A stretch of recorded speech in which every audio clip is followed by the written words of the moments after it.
worst possible thing you could say when you walk into a car dealership. I spent 5 years with Mercedes-Benz, 5 with General Motors, and the worst thing a person could say when they walk in is, if you could just get me to this payment, we got a deal.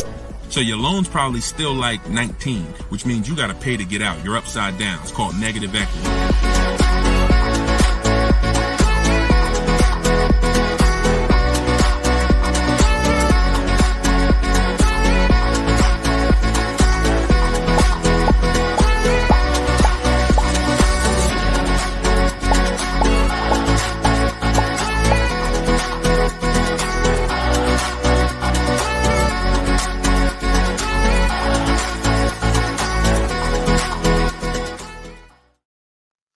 Welcome everybody to Car Shopping Questions and Answers, episode 13. I am your host, Deshone the Auto Advisor. Today is our Thursday, 12 p.m. live stream, and we're live on 4 platforms. For those of you who don't know me, I'd like to ask you, if this is your first time on a stream with us, could you type the number 1?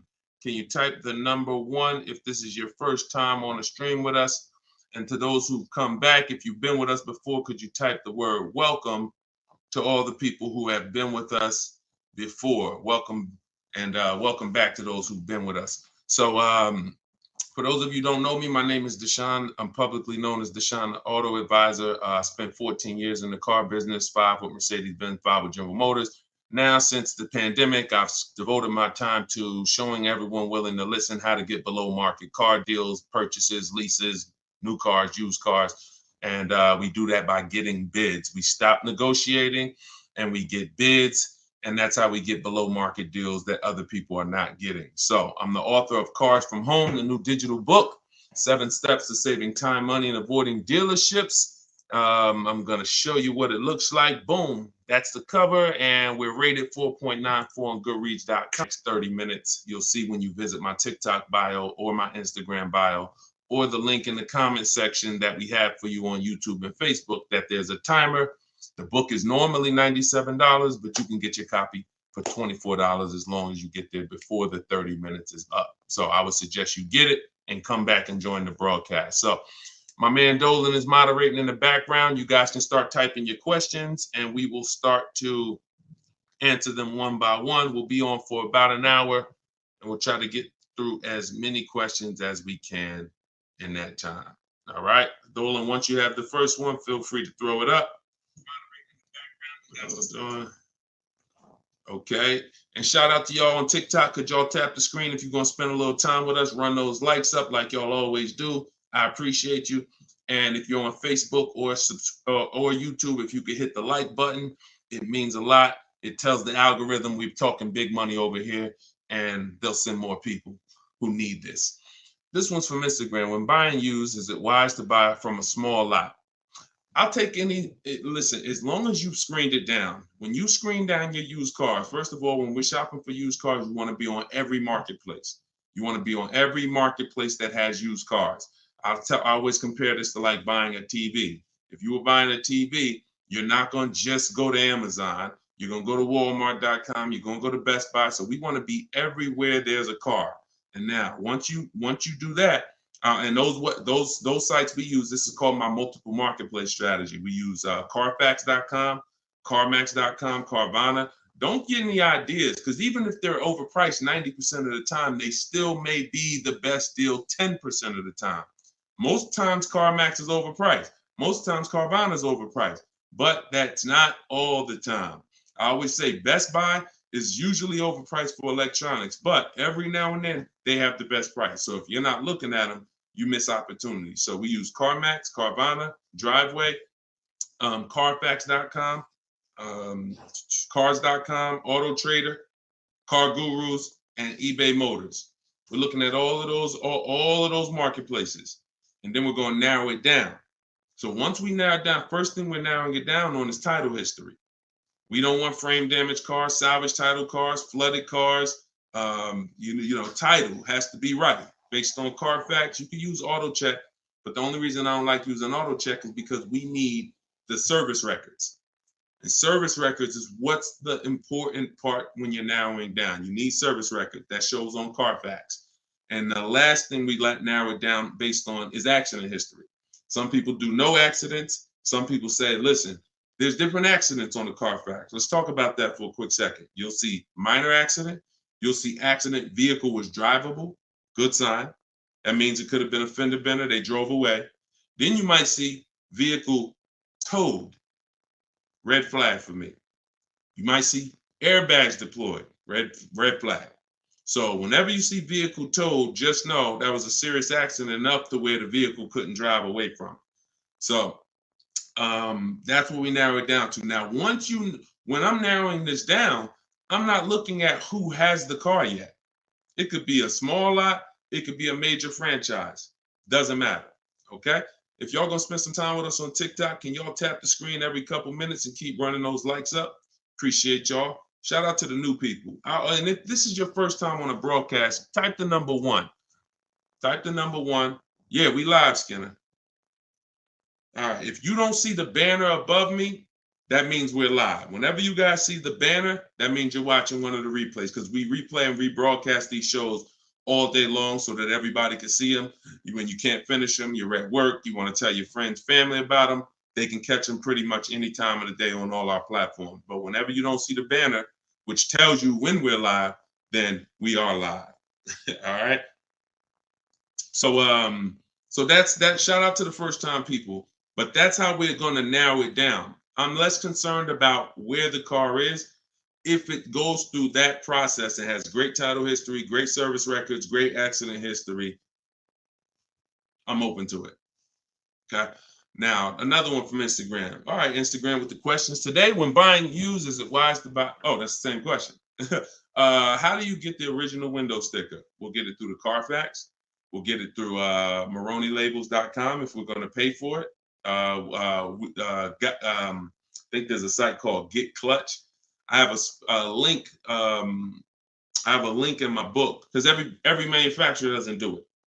So every manufacturer doesn't do it. Some have agreements with Carfax and they put the window sticker on the Carfax. Some of them you got to buy it separately. But if I'm narrowing it down to 5 cars, see, we got to start looking at car buying like house buying. We really do, because for some reason people are very comfortable protecting themselves. And explain this to me.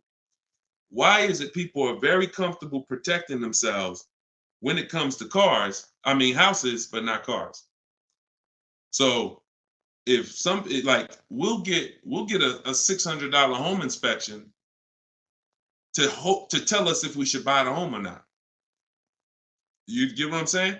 There are things we pay when we're about to spend $2 or $3 or $4 or $500,000 on a home. But when it comes to these small things that help us guarantee the best car deal and below market car deals, we want to do everything for free. So that's up to you. A lot of it can be done for free, but if I can't get a window sticker and I got to pay $5 for it, once I narrow it down to my top 3, top 4 choices, I'll pay the $20 to get the original window stickers. I'm getting it. I don't care how you get it. I got a couple resources in my book on how to get it, how to get free Carfaxes, but literally, I'm getting the window sticker because I'm not buying a used car without seeing the original window sticker, because you don't know what you're saving. You do not know what you're saving. And anybody who's buying a used car without knowing what the original price was, it's impossible to know how good of a deal you really got. So, all right, go ahead, Dolan.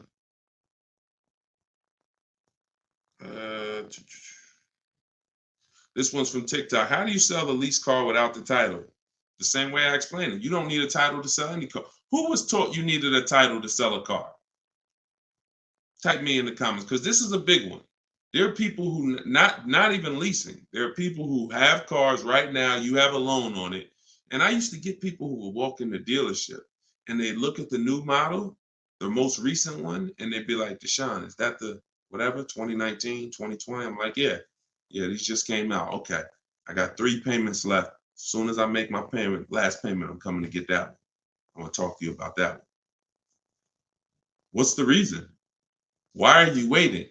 Other than you thought you had to have the title in your hand. It's not the way it works. You go, you sell the car, there's, you know, you write up a purchase order, whatever the bank is that you owe, the person pays off the bank, and then the title, once the bank is paid for, the title goes to the person who bought the car with the new ownership documents. So, you know, sometimes I forget there's little small nuances that, but in the book, and even we talk about this on the show, you guys never hear me when we talk about, we do an equity assessment, which is maximizing our car's value by getting bids. We don't trade. You never hear me say, those of you who don't have your title, you can't do the equity assessment, right? So I'm just assuming that if you just follow these steps, you'll see, even if you thought you couldn't sell your car while you still had a loan on it, you'll see, well, he didn't mention I need the title, so I guess I can go ahead and sell it. Yes, you can. So, you know, you do at least the same way. I owe 15 on my car. Buyer offers me 19, pays the 19, pays off the 15 directly, sends 15 to the bank. And example, let me give you a real life example instead of a story. When I went in, after I sold my Jeep, that was back when the pre-owned car market was very hot, once in a lifetime market. And I went in and I owed, my payoff was whatever my payoff was. I went in, they made the highest offer. That's why I was there. I got all these bids. CarMax made me the highest offer at the time. I went in. They paid $20-something thousand or whatever my payoff was, and they gave me a check for $8,900. So it's the net amount. So whatever the offer is, the amount you owe the bank gets paid off, and the surplus gets paid to you. That's the equity assessment. And for those of you who don't owe any money on your car, all the money goes to you. But yeah, I mean, I don't know where we picked that up at. I don't even know where the origination of that one, quite honestly, how I do know where some things originate, but I don't know how we got to the, you know, we had to have the title in our hand before we could sell our car. So yeah, let me, you know, you don't need it. Go ahead, Dolan. And for those of you who are not familiar with the equity assessment process, I'm sure we're going to talk about it on this show because it becomes a pretty common question. So, you know, we'll get to that, I'm sure. Go ahead. Jay, what's up? This is from YouTube. How do I go about getting pre-approval with good credit? I know the car I want. Then we don't really get pre-approvals. And I'm going to tell you why. Pre-approvals, first of all, there's something called restricted pre-approvals that we want to stay away from. See, all of this became, look, every time the public does something, the car business responds to it. And they usually respond with stuff that's garbage because they're trying to capture you and take away your ability to shop. So what ends up happening is the buzzword for the last 3 years probably has been pre-approved, get pre-approved, right? Right? That's been pretty much a hot topic. So the banks just decide what we're going to do is start marketing that we'll pre-approve you. But there's 2 ways they're pre-approving you, and they're both trash. One is we'll pre-approve you to shop with our dealer group. It's Capital One, our dealer network, Drive Time, Carvana. You're pre-approved, but you can only shop here. Well, you're going to hurt yourself because what they're trying to sell you on is this variety.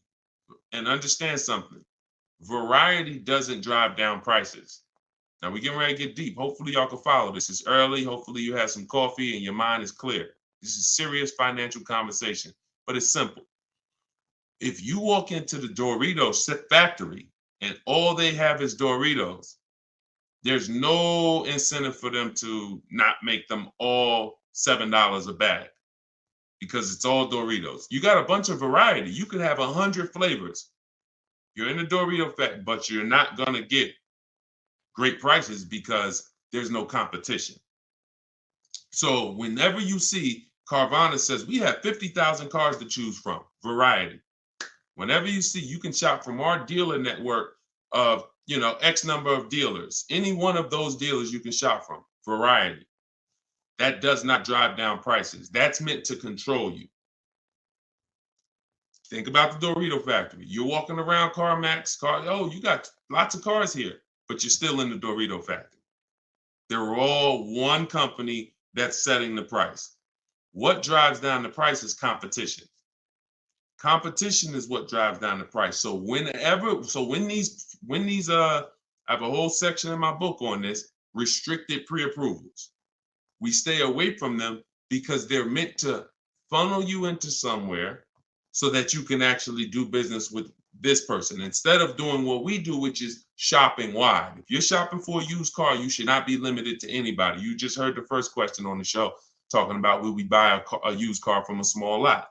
We buy a used car from whoever within 100, 150 miles of us has the absolute best value, best price, on that used car, highest discount from the original new price.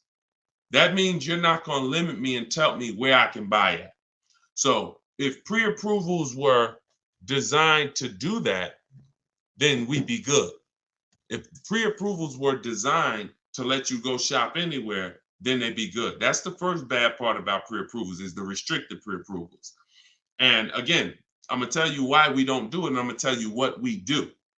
So the second thing that's bad about these pre-approvals that's being marketed is they want to do a hard pull on your credit. So now we use a strategy that I created called the bank bidding war. The bank bidding, everything we do is a bid because you're not going to save the most money possible unless you're getting bids. Okay?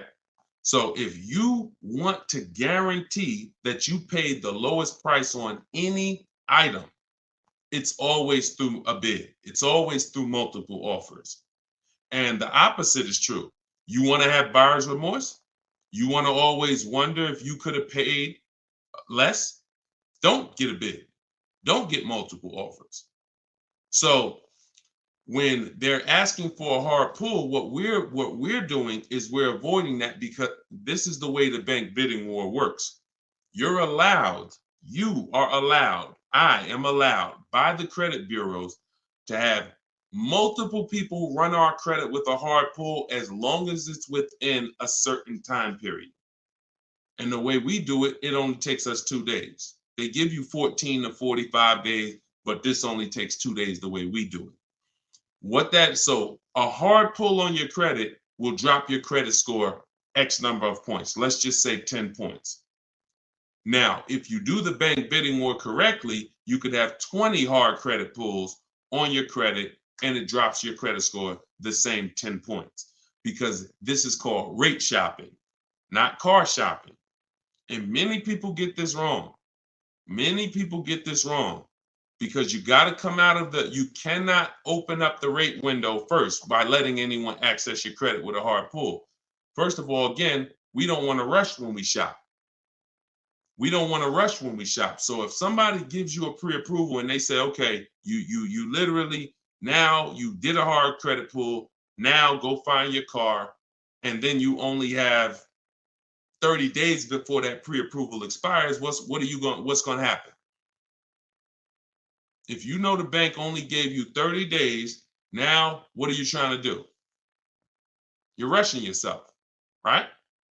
You trying to find a car, day 28, you starting to feel a little desperate, right? That's not what we want. That's what the banks want. That's what the dealers want. That's not what we want. So now that's why we do not let anyone access our credit with a hard pull until after we find our car. So once we find the dealer that wins the bid, and if some of you are new to the show, you're like, Deshone, what's all this stuff you're talking about bids? It's called saving money. Okay? Come into our world. Okay? Step out of the world that you've been in, which is negotiating to try to get money off with cars when you don't do that with any other item. No other item do you go in and say, yo, take all this money. You don't do that on Amazon. You don't do that with TVs. You don't do that at the grocery store. None of that. So you shop for cars the way you shop for nothing else. And that's what the people who are listening to me who are like, Deshone, I want to save all the money. You locked in. So if you that person, type locked in. If you're that person, if you like Deshone, forget everything else. I want to learn a new way. I'm done with this old way. Type locked in. So this is what you're doing. You are going to go get bids. get your offers on your new car or your used car or whatever you're shopping for. Once you find the one that is the best, now you're going to get the paperwork, a buyer's order, come home, and you're going to let these banks, credit unions, online lenders access your credit with a hard pull. And many of them need you to have a car before they'll even give you a loan term. Sometimes you'll reach out and you'll say, hey, I'm looking to try to get, a pre-approval, see what your terms are, see what your rates are. They'll say, okay, well, what car do you have? And you're like, well, I don't have a car yet. That's why I'm calling you first. So we call them, we reach out to them when we have a car, and we're like, okay, this is what I'm looking for. I mean, this is what I have. I have it reserved. I left a deposit on it. I told the dealer I'm coming home to take care of my financing. I call them in 24 hours. Here's what I got. 2020 Mazda CX-5, 26,000 miles on it. Boom. What else do you need to know to give me a loan offer? So I'm doing this with 5 people from home. Then once that's done, I'm calling a dealer and saying, look, all right, this is the best offer I got. If you guys can beat it, you got the business. See, it's easy. If you're listening to me, you never got to lie. All of this stuff that people are teaching you, lying, hold back, we don't do that. Dealers enjoy the 20% of dealers that are the great dealers that have the best prices. They love doing business with us because they're competing to beat all their competition. We find them, and then we give them an opportunity to win our business. We don't say, oh, no, I'm not letting a dealer run my credit. That's bad strategy. Dealer has 7 to 10 banks that they give millions of dollars in loans to a month. Why would you not want a dealer to be seeing if they could beat your rate? The only problem is if you don't have a rate and you're letting the dealer be your first option, that's a problem. We don't do that. But that's the bank bidding war. So I haven't added it to my book yet, but when you get my book, you actually get the book, and I send you the bank bidding war blueprint. And for all of you who got the book, if you happen to have gotten my book before I came out with the bank bidding war, send us an email and we'll send you the bank bidding war, because I plan to add it to my book. I update the book. That's why I told you I made it a digital book, because I come up with new stuff, new websites come out, websites go out of business. I'm always updating the book. So with a digital book, I'm not charging you every time I update it. I just update the book and everyone gets it. So if you happen to have the book and you don't have the bank bidding war, definitely connect with us by email and we'll get you the bank bidding war, because I just released it within the last couple weeks. But yeah, that's the bank bidding war. And that's how you leave never asking. You should never be asking, what's a good rate right now? How much is too high of an interest rate? These are all questions you ask because you don't get bids. You don't know how to get bids. Once you start getting bids, you never ask these questions again. You'll leave knowing, man, I had like 15, 20 people competing for my rate. I know I got the best rate. That's the name of the game. All right, go ahead, Dolan. Shoot the next question up. We are live, y'all. This is our Thursday, 12 p.m. show. You're not watching the rebroadcast unless you see the banner up top, then you're watching it. But we're live right now. Okay, Donna from Instagram. How do you ensure the car seller makes a decent wage and gets a deal at the same time? God bless you. They make a decent wage if they win the bid and they sell you a car. It's too intricate for you to try to understand. No one's losing money here. This isn't a charity case. And so let me tell you something about me. I set up a system where people buy cars in 60 to 90 minutes. So I know a lot of you think that I'm all for the public, which I am, but I'm also for the 20% car dealers. So I had to set up a system where both people win. The 20%. 80% can't survive in the world we're going to create. 80% can't win because they're not going to compete. They're going to give you high prices. All good. That's great.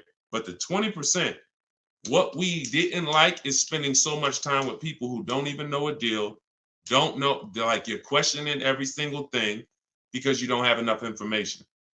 That's why. So you're nervous, you're defensive, hard to help you. I'll be sitting down with somebody, I'm sitting down with a customer and I'm making them an offer with a deal, and my manager is hoping they don't take it. just because he doesn't want to sell the car for that cheap. But we're making them that offer, they're still questioning it because they don't have bids. So this created, this created nightmare situations for good car salespeople and horrible experiences for you. So with my system, you're online. The only time you're in a dealer is for 20 minutes to test drive the car. So when a person sells a car, if they're going to make a flat commission because they had to give away, there's something called a flat commission where you didn't make a lot of profit. I'd rather make it in 20 minutes. So the car salespeople who win our business love us. They love, all of these people that you see, and you guys know, I will share these people. I share everybody. Look, Tiffany, who used the book, she got $6,000 off of her Mazda just a couple days ago. That is, she didn't spend more than 20 minutes with the salesperson. I don't even know if that's the person she test drove the car with. It might not be. So this person who won her business literally is going to spend maybe 30 minutes with her total. So what? He's not making a huge commission. If he ends up making $150 flat, he'd rather, and I've asked car salespeople this over my years of educating the public on how to shop from home. I said, let me ask you a question. Would you rather, y'all being stingy with the likes on TikTok? Can we tap the screen if y'all spending time with us? Thank you. Can we tap the screen? Can we share? We ain't asking for money. We asking for just tap the screen if you're enjoying the show. All right. Listen, I'll be getting them. Thank y'all. Appreciate you running it up. So when you see that, I appreciate you wanting dealers to make money, but the best thing you could do if you really want good dealers to be okay is learn how to shop from home correctly so you can stop wasting people's time. So you can stop being with people for 2 hours, 3 hours, 6 hours that you don't buy a car from. That's really what I want you to do, because when you learn how to get cars in 60 minutes from home, car salespeople are going to love you. Because even if I didn't make a huge commission of $1,000 or $800 or $1,500 on this particular deal, that's okay. And $1,500 commissions are very rare. You had to make a lot of profit on the deal, 10 grand profit probably. Bring home 20%. Now you got to make probably 7 grand to 10 grand, profit, and people will make it. There are people who overpay. And so there's people who pay average prices and above average prices, but we don't pay either. So it's the time. I don't care if I make $150 with you if I only spent 30 minutes with you. And the only way you're doing that is shopping online. You're not doing that. I've tried. I think I was pretty quick. There were some people quicker than me, but I certainly tried to go into, and a customer knows what they want. Come on, man, Mr. Jones. I know what you want. We'll get this done very quickly. Hour and a half tops, 2 hours really tops, because you got the finance office. You got all this stuff that has to happen. We got to clean the car. So 2 hours is really, if on a quick deal. Most of them, 3, 4. How many hours you guys spend picking up your cars? Be honest. How many hours did you put into your last car purchase at the dealership? Throw some numbers out. Look, Lexi, baby, 4. Look, throw some numbers out. Okay, people don't what? We don't want to be honest. How many hours? Sometimes maybe I'll ask how many days did you put into your last car deal? Have me in there about an hour. That's quick. You must have did a lot before. Half the day, Thomas. That's more like it. Thank you. Thank you. Thank you to everyone willing to share. And I had to come back the next day still. Thank you. Okay. So yes, I talk a lot about money. Look, 6 hours. Poobie Bear on Instagram. 6 hours. 4 hours. So no one that you're seeing here, I'll run down the list. Boom. Not only are these people saving all the money. Look, $690 a month on Totes BMW. Greg, $527 a month, his $56,000 Kia truck. Look, Danielle, $550 a month for her Audi. Not only are they saving all the money, they're not in the dealer more than 30 minutes. That's why the dealers love them. That's why the dealers love us. I'm never going to create a system that's painful for car dealers. I would be hypocritical to do that. I created a system where when you use it, the people you do business with love you because you're like, man, listen, this is one of the quickest deals some of you saw when I got my Infinity truck. I wish I could find that video. Matter of fact, hold on. Before we go to the next question, because I don't want anyone, because some of y'all don't know me. Y'all don't know, okay, is this guy telling the truth? We really getting cars? This was me picking up my Infinity truck right here. This is when I got the Infinity truck. Hold on, I'm gonna find a video. I'm going into my hold on, where we at? Day five. Here we go. Look, let me share my screen. And I picked it up and I posted this on Instagram because I want people to know we really do this. We don't say we do this. We really do this. Look. Now, there we go.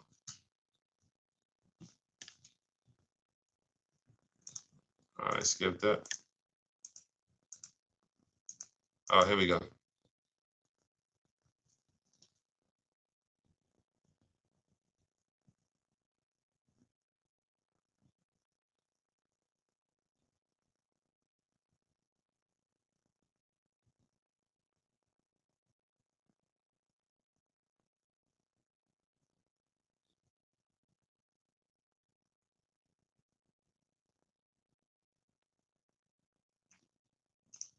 Boom.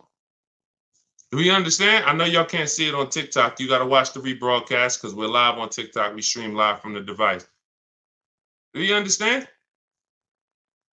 This is not a game. This is not a game. If you when you learn that you've been conditioned to think that somehow spending time on my car deal means I saved all the money. No, it doesn't. No, it doesn't. Looking at multiple options, multiple offers while you sit at home, knowing how to screen those offers down so that you know you got the below market prices. Looking at 5 offers on new cars and leases minimum, 5 offers minimum because 80% of dealers are overpriced. This is what guarantees below market prices. You don't need to be in a dealer to get that. In fact, there's no way for you to get it in a dealer. I will be so bold to make the statement, and I'll just ask you, if you think you can get it, when you get your car, bet me $500 that I can't get a better price than you. That's what I'm saying. Bet me $500 when you get your car, any car you get, if you don't use what I'm teaching you, if you tell Deshone, all that stuff sounds good, getting bids, but I want to do it my way. Bet me $500 that I can't find a much, much better deal than you as soon as you get your car. I'm willing to put the money up because I know bids is what gets us these prices you guys see on the shows. Bids is what allows people to come in and save money. Okay? Did y'all see that? Could y'all hear that? Let me know, could y'all hear that when I was playing that? Were y'all able to hear that when I was playing it?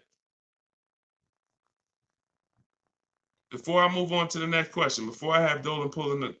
Why didn't y'all say something? See, we got too many people on here. We got too many people on here, y'all, for y'all to let me play an entire 1-minute video and not say you couldn't hear it. All right. Yeah, I don't know what to do. All right, listen. It is what it is. What I asked the guy was, how much time did we put into the whole process?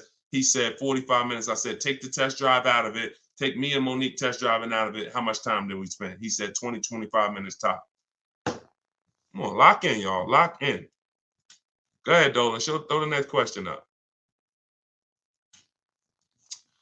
Instagram. How do you tell the dealership you want to take the car to the mechanic before purchasing? You don't. Dealership's not going to let you take the car to a mechanic before purchasing. It's too much liability. If you crash the car, if it has an accident, mechanic messes up the car, only thing you could do is have a company like yourmechanic.com come and meet you at the dealer. That's why whenever I'm buying a used car, I'm not taking it the same day. DJ Flay, I thought it was a silent film. This is hilarious. So yeah, we never take a used car the same day because one, we got to do it even if we're paying cash though. I mean, even if we're paying cash. But if you're doing the bank bidding war, we can't take a car the same day because we need to go home and we need to start the bank bidding war. But if you're paying cash and the car has a good warranty and you've done the math, okay, maybe you don't need to have a mechanic inspected. But if you want to have a mechanic inspected, then it's always I'm leaving a deposit, and then I'll have either my mechanic come. And again, this goes back to you're paying to protect yourself. I got a mechanic here that I've been using for years, me and my family. If I told him, hey, look, I'm gonna pay you, let me know when you got an hour and a half. I'm gonna pay you for the time. Come take a look at this car with me. I got a reserve. He'll be like, no problem. I throw him $125. He'll come, check it out for me, tell me if I'm good or not. He can't put it on a lift, so that's the bad thing. But again, it's better than me just thinking with my non-mechanic self, I guess the car looks good. Sounds good, I think. No. These are the things that we got to do if we want to protect ourselves. And understand, there's horror stories for a reason, y'all. Horror stories are very common. Cars breaking down. It's weird. All I can do is give you boundaries. And when I give you the boundaries, then you can choose what you want to do with them. You can choose if you want to, adhere to them. You can choose if you want to ignore them, but at least they're there. So yeah, I would always have, with no warranty on a car, I would always have my mechanic come out. And if you don't have a mechanic, then I pay a company like yourmechanic.com. I think they charge $100, $150 to come out, send one of their mechanics to inspect the car for you. I see it just like a home inspection. I don't see it any different. Any different. Go ahead, Dolan. Okay, I had a financial advisor tell me, get rid of my car. I did. Oh, wait. I had this one's from Instagram. I had a financial advisor tell me to get rid of my car. I did, however. I really need another one, but they repoed the vehicle. It's been around January. Okay? I'm trying to understand. So he told you, get rid of your car, but you need another one. Get a very inexpensive car. It sounds like you're in a position where you need to get the least expensive car you possibly can. I call that a smart car, saving money at the right time. Cars that are, under 10 grand. If you're trying to get a loan on it, that's what you would be trying to get. But if they repo the vehicle, you're going to have a tough time getting I would get it. If I got my vehicle repoed, my next car is a small car. I'm looking for something that the smallest car I could get a loan on, 25 grand brand new, 30 grand brand new, because that means if I get it for about 10 grand, I still should be able to get a 6-year-old one, something not too old, 7. See, the problem is when you say, oh, I want the SUV and I want the 3 rows and, I want the leather and all of that. And now, okay, in order to get a car about 10 grand, you're going to get a 2009 or you're going to get a 2011 with 110,000 miles on it. See, we got to learn how to sacrifice in certain cases. I'm not talking to you. I'm talking to anyone else who may be watching this, who may be in a situation where you're in a rebuild. It's called a rebuild for a reason. We're not looking to stunt in a rebuild. We're not looking to flex on them in a rebuild. We're looking to say, look, I got to get from point A to point B. What I need is 2 things, a quality car, and I need to not miss any payments if I'm going to get a loan on this. So when you go out and you get, I got my credits are 500, but I'm going to go and I'm going to get a $20,000 car that they're going to charge, I'm going to pay 20+% interest on it. So my payment's going to probably be 600. Now I'm paying 600 and the $20,000 car may not even be a quality car, may got 80,000, 90,000 miles on it. So now stuff starts breaking. I got my $600 payment and now, the car's in the shop, but I still owe my 600. Okay, here comes another repo. So this is disaster. I've seen this. This is a formula. I call this the repo recipe. So if you're in a rebuild, the name of the game is seeing, first of all, Am I a long-term person, 8+ years, or am I a short-term person, less than 8 years? Because if you're a short-term person, your goal is to lease. You may not know it yet, but some of the people who've been on this show, you understand the depreciation curve. This is where you lose all the money right here. Year 1, 2, 3, 4, 5, 6, you're losing all the money. Once you get to about year 7, 8, it starts to level out. Your vehicle is not losing that much value anymore. That's when you want to own it. That's when you've won. That's not when you want to replace it.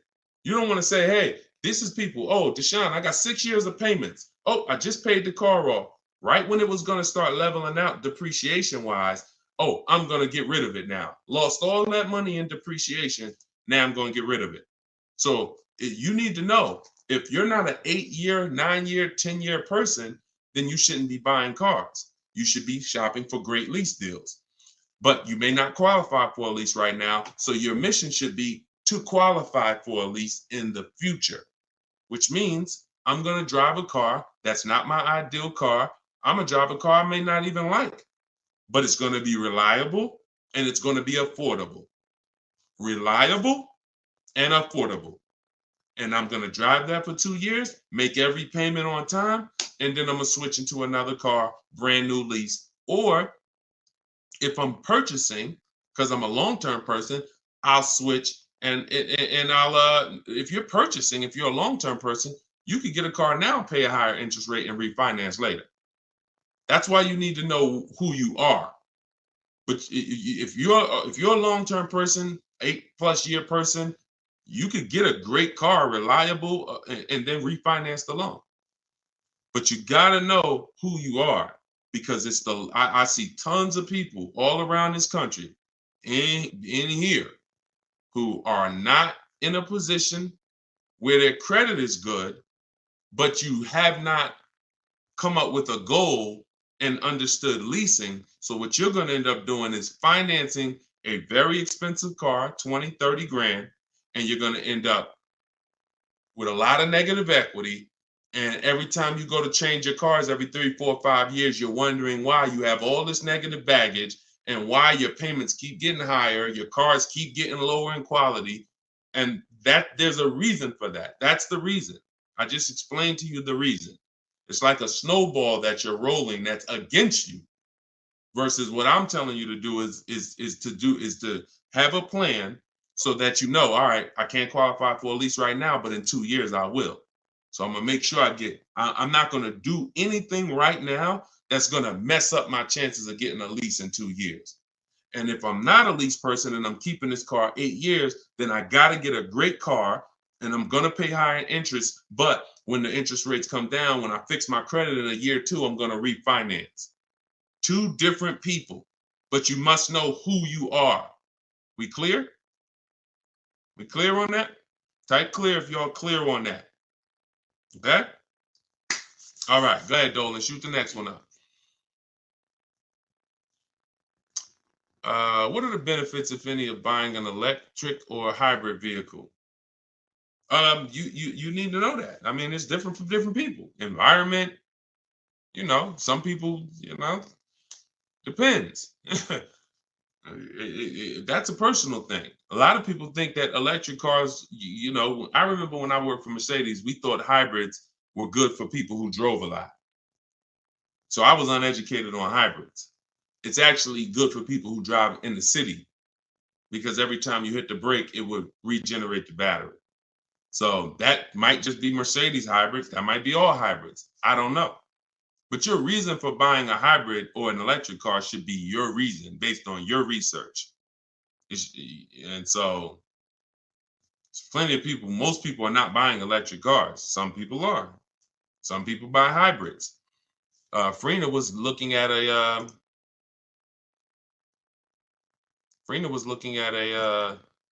Jeep Grand Cherokee, and she was looking at a Jeep Grand Cherokee gas version. And I remember she hit me and she said, Deshone, the dealer that made me the best offer on this Jeep Grand Cherokee gas, it was like a 1.2% lease. And she said, he's saying, and that was the lowest bid out of all the bids she got.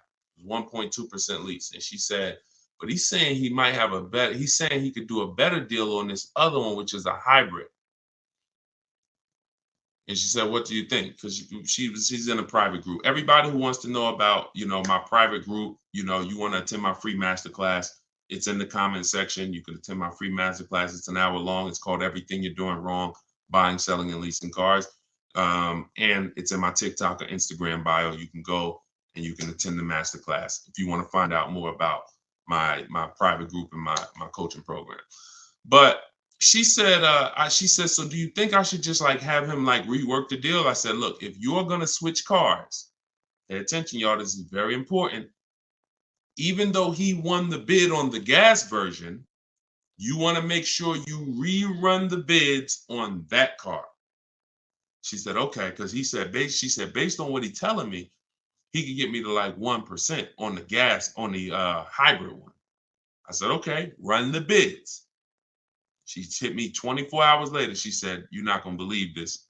Lowest offer I got on the hybrid version is 0.88. Showing the deal right now. That was $579 a month. $66,000 truck. $579 a month. No money out of pocket. So if you don't rework the deal, what question was I answering that I got on that? What question was I just answering? Oh, there we go. Thank you. Thanks, Dolan. My man Dolan coming through for me. So she didn't have a preference necessarily of hybrid. That opportunity presented itself. All hybrids don't have incredible programs. So I think you make the decision, Natalie, on what you want, and then you shop the offers on that car. That's it. It's so many cars out here, y'all. It's hundreds of cars to choose from. Pick the one that you like, get the offers on them. Like, and spend your time shopping. If you're getting a new car or a lease, you should be out test driving. This is the fun part. Eventually getting bids, that'll be fun for y'all because you'll be in control. But, for your first time, you're still going to be a little nervous. But the fun part is really getting in the car and going and test driving. All right. And going to another dealer, test driving. You're about to make a $40,000, $50,000 decision. Some of you more, some of you $80,000. You're buying luxury cars, $100,000 decision. Take a day and go and drive these products that they're spending millions of dollars on, hoping you would at least come test drive. I've had people that's like, oh, I want the Honda Pilot. Oh no, the girl said, I want the new Honda CR-V hybrid. I like the look. I said, did you drive it? Nah, but that's what I got my eye on. I said, go drive it. Well, she went and drove. That's why we have a whole step in our process for this called shopping, not buying. She went and drove it. She said, yo, you know what's crazy? I like the look, but I ain't like the way it drove. I said, that's why it's important. Imagine if you would have did your whole deal online, got the thing delivered. Now in 3 months, you're sitting here like, you know what? I don't really like this. So don't discount your shopping experience, especially because using it our way, you only did 20 minutes. Don't talk numbers. Keep that rule in mind. That's in my book. Those of you who have my book know this. We don't talk numbers. Those of you who are like, what book are you talking about, Deshone? My new digital book, Cars from Home, 7 Steps to Saving Time, Money, and Avoiding Dealerships. That's where I'm teaching out of. Everything on this show is what I'm teaching out of that book. And you can get your copy for 75% off. It's normally $97. You'll get it for $24 in my TikTok bio, as long as you get there before the 30 minutes expires. Also in my Instagram bio, click that website, and then on Facebook and YouTube in the comment section. And if you happen to be watching us on TV, you can scan this QR code right here with your mobile phone and get yours for 75% off. All right. And now you have everything I teach in one blueprint in one spot. Okay, Renico from YouTube. 1 year into my Kia Soul lease, this was not the car I wanted. I want to trade the Soul in for a 2022 Kia Sorento. Is it possible, or should I wait for another year to lease the Sorento? Listen, great question. Perfect example of what I just said of why we don't discount the shopping process from now on. So you can't break a contract. The only way you can get out of the lease is if you can sell it. So you do the equity assessment. Now follow this. You're going to call your bank, call your leasing company. You're going to get the payoff. And then you're going to ask do I have a third-party restriction? Those are the two questions. Payoff, do I have a third-party restriction? Then go on the 6 sites, get your bids. Carvana, Kelly's Blue Book Instant Cash Offer, CarMax, AutoNation, Sell My Car, Car Guru, Sell My Car, Driveway. Every time you see, is your car leased, financed, or owned, you want to put owned, because you want the straight value. When you put lease, it triggers something on their website. So just always put owned so you can see the values. If you have a third-party restriction, you're going to have to sell to a Kia dealership. If you don't have a third-party restriction, you can sell to the highest bidder, provided you have equity. So if you see that, your payoff is 18 and the offers are 20, then you can get out. If you see that it's 18 and the offers are 18, that's going to be tough. So you got to see what your equity position is. That's the main thing. And what I do is you just wait and you just look. If you go into a dealer, they can put you in a new car. So if there's no doubt, like you can literally go in, they'll just stretch you out into a long loan on the Kia Sorento. You're going from a lease to buy. So I assume you're going to be keeping the Kia Sorento for at least 8 years. If not, you should be leasing, not buying. But I'm just going to assume you're not going to break the 8-year rule. If you don't know about it, we talk about it all the time on this stream. People who are not keeping their cars 8 years, you are overpaying by thousands of dollars by not getting great lease deals. It's not even close. Thousands of dollars, not hundreds. So I'm assuming you're going to buy and keep, but what you're going to do, anybody can transfer you. Take all that negative money, throw it into the new car. Now you're paying for the old car and the new car. You got the new car, but so if you got a 5-year, 6-year loan, literally you're driving that new Kia Sorento, that 2022, and that is in the actual, it's with you. I'm glad, Renico. It's a great name. So you're in when you roll that over because of impatience, that 6-year loan that you're putting on the new car, the old car is with you the whole time. So until the day you make your last payment on the new car, you're paying for the old car that you got out of. That doesn't make sense unless it's just a desperate scenario. So I would do what you said. Wait. If it doesn't make sense, do the equity assessment. If it doesn't make financial sense to get out, wait, coast in it. It's a brand new car. Listen, be ashamed if you had to drive around in a brand new car for the next couple of years.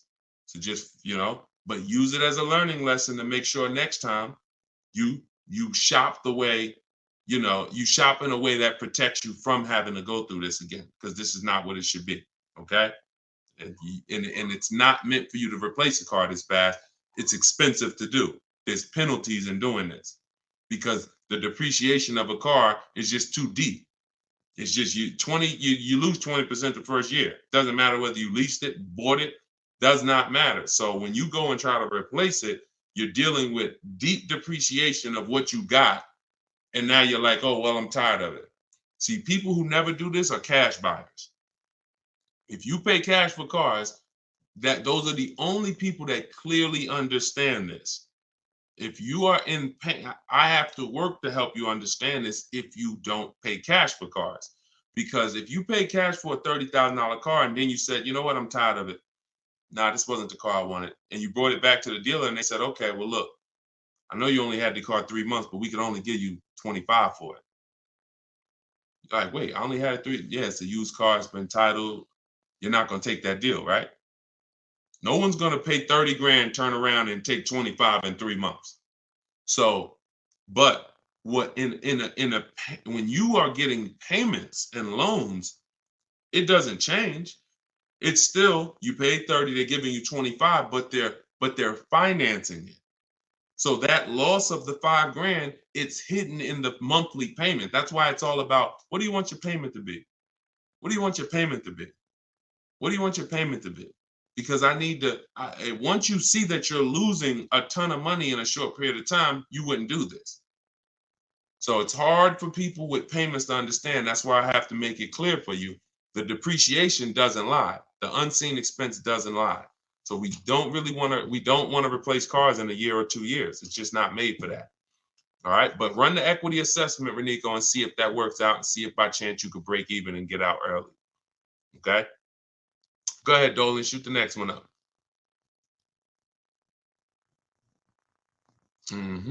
Okay, Precision Sound Works. A great part about following the book is when you're car shopping, you know what you're not going to get sucked into a sales number presentation. Amen. Just drive and say, I'll hit you up when I'm ready. Amen. I'm glad, and I'm so glad to hear you saying this, Precision Works, because I'm trying to teach people, all I can teach people is our world is different. And the world that they're in is painful. It's painful. But when you understand that you can be in control, when you stop talking numbers in the dealership, when you have the right online strategies, you're going to the website, you're getting bids, you know how to look at used cars, you're narrowing these things down the way I'm teaching you. Listen, there's not much that's in my book that I haven't talked about on these streams. There's not much that's in my book that I haven't talked about in my videos. The difference is it's step by step. So when you hear somebody who asks me about a used car, and then somebody asks me about a lease, and then somebody asks me about paying cash, and then someone asks me about, hey, how do I get the best loan? This is all different types of people. So you might be like, oh, this question is not for me. That question is not for me. So you have to piece it together. And if you can, God bless you. We're not holding back. But for those who are like Deshone, I just want the step by step, no interruptions in the process, no confusion. That's my book. So I'm glad you're enjoying it, Precision Work. Make sure you send me your deal so I can bring it onto the show whenever you get a car. All right, go ahead, Dolan. Okay, Marisol, YouTube. I'm looking to buy a 2025 model car. Am I able to negotiate the MSRP price? If so, how low should I start? 5% off. So you're new to the 80-20 philosophy. 80% of dealers are overpriced. So I'm saying this based on the fact that, you know, I have 1,600 people I've worked with in my coaching program, in my video course, and then I have probably 5,000 to 6,000 people that have gotten my book. So I have people from all around the country since 2021 sending me the deals they get, reporting me the deals, offers. So whenever you see, look, somebody like Greg, he said, offers the range. Hold on, no, it was Charles.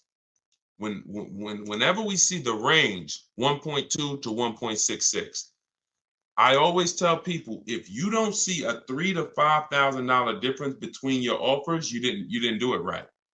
Because we get at least 5 offers because 4 are overpriced. So which means, and you don't know how bad they're overpriced. They could be $100 a month overpriced. They could be thousands, if they could be $3,000 overpriced, $5,000 overpriced. If you have some of these vehicles where they're marking them up, $5,000, $10,000 over sticker, they could be $7,000, $10,000 overpriced. You don't know. You just know. We know 4 out of 5 are overpriced. That's the numbers.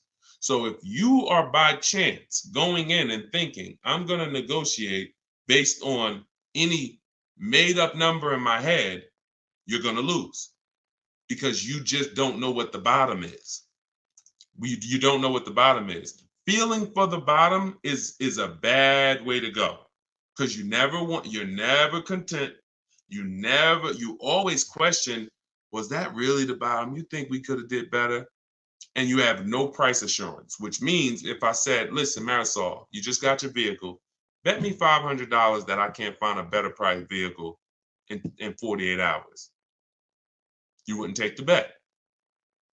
No price assurance. So what I want you to do is just scrap that whole strategy. And I want you to focus on driving the car, make sure you like it. Once you decide you like it, we're going to get 5 offers. You could do this your way by calling. You want to talk to sales managers, ask them, hey, I need 5 offers because 4 are going to be overpriced. That's just it. 80% of dealers are overpriced. 80% of dealers sell for all the money they possibly can. 80% of dealers don't want to compete with their competition. 80% of dealers are not going to go below a certain price. That's them. 20% is who we focus on. The 20% of dealers that want to compete, 20% of dealers that beat all their competition, 20% of dealers that save us all the money. And there is no way for me to tell you what that number is going to be because it's vehicle specific. When you get bids, look at Sean. I use Sean for an example. Sean got a $20,000 discount on his F-150 Lightning. That was his best deal. Over 20, look, $73,000. And you see, he revealed, he didn't know it was a $15,500 rebate, but the dealer, the 20% dealer that made him this offer, told him that. He didn't see that from all dealers he got offers from. Every dealer is not going to tell you all the rebates or if there's a rebate. He got another $4,900 from the winning dealer, and that was the deal. Kimberly saved $20,000 from her Maserati. Look, $86,000.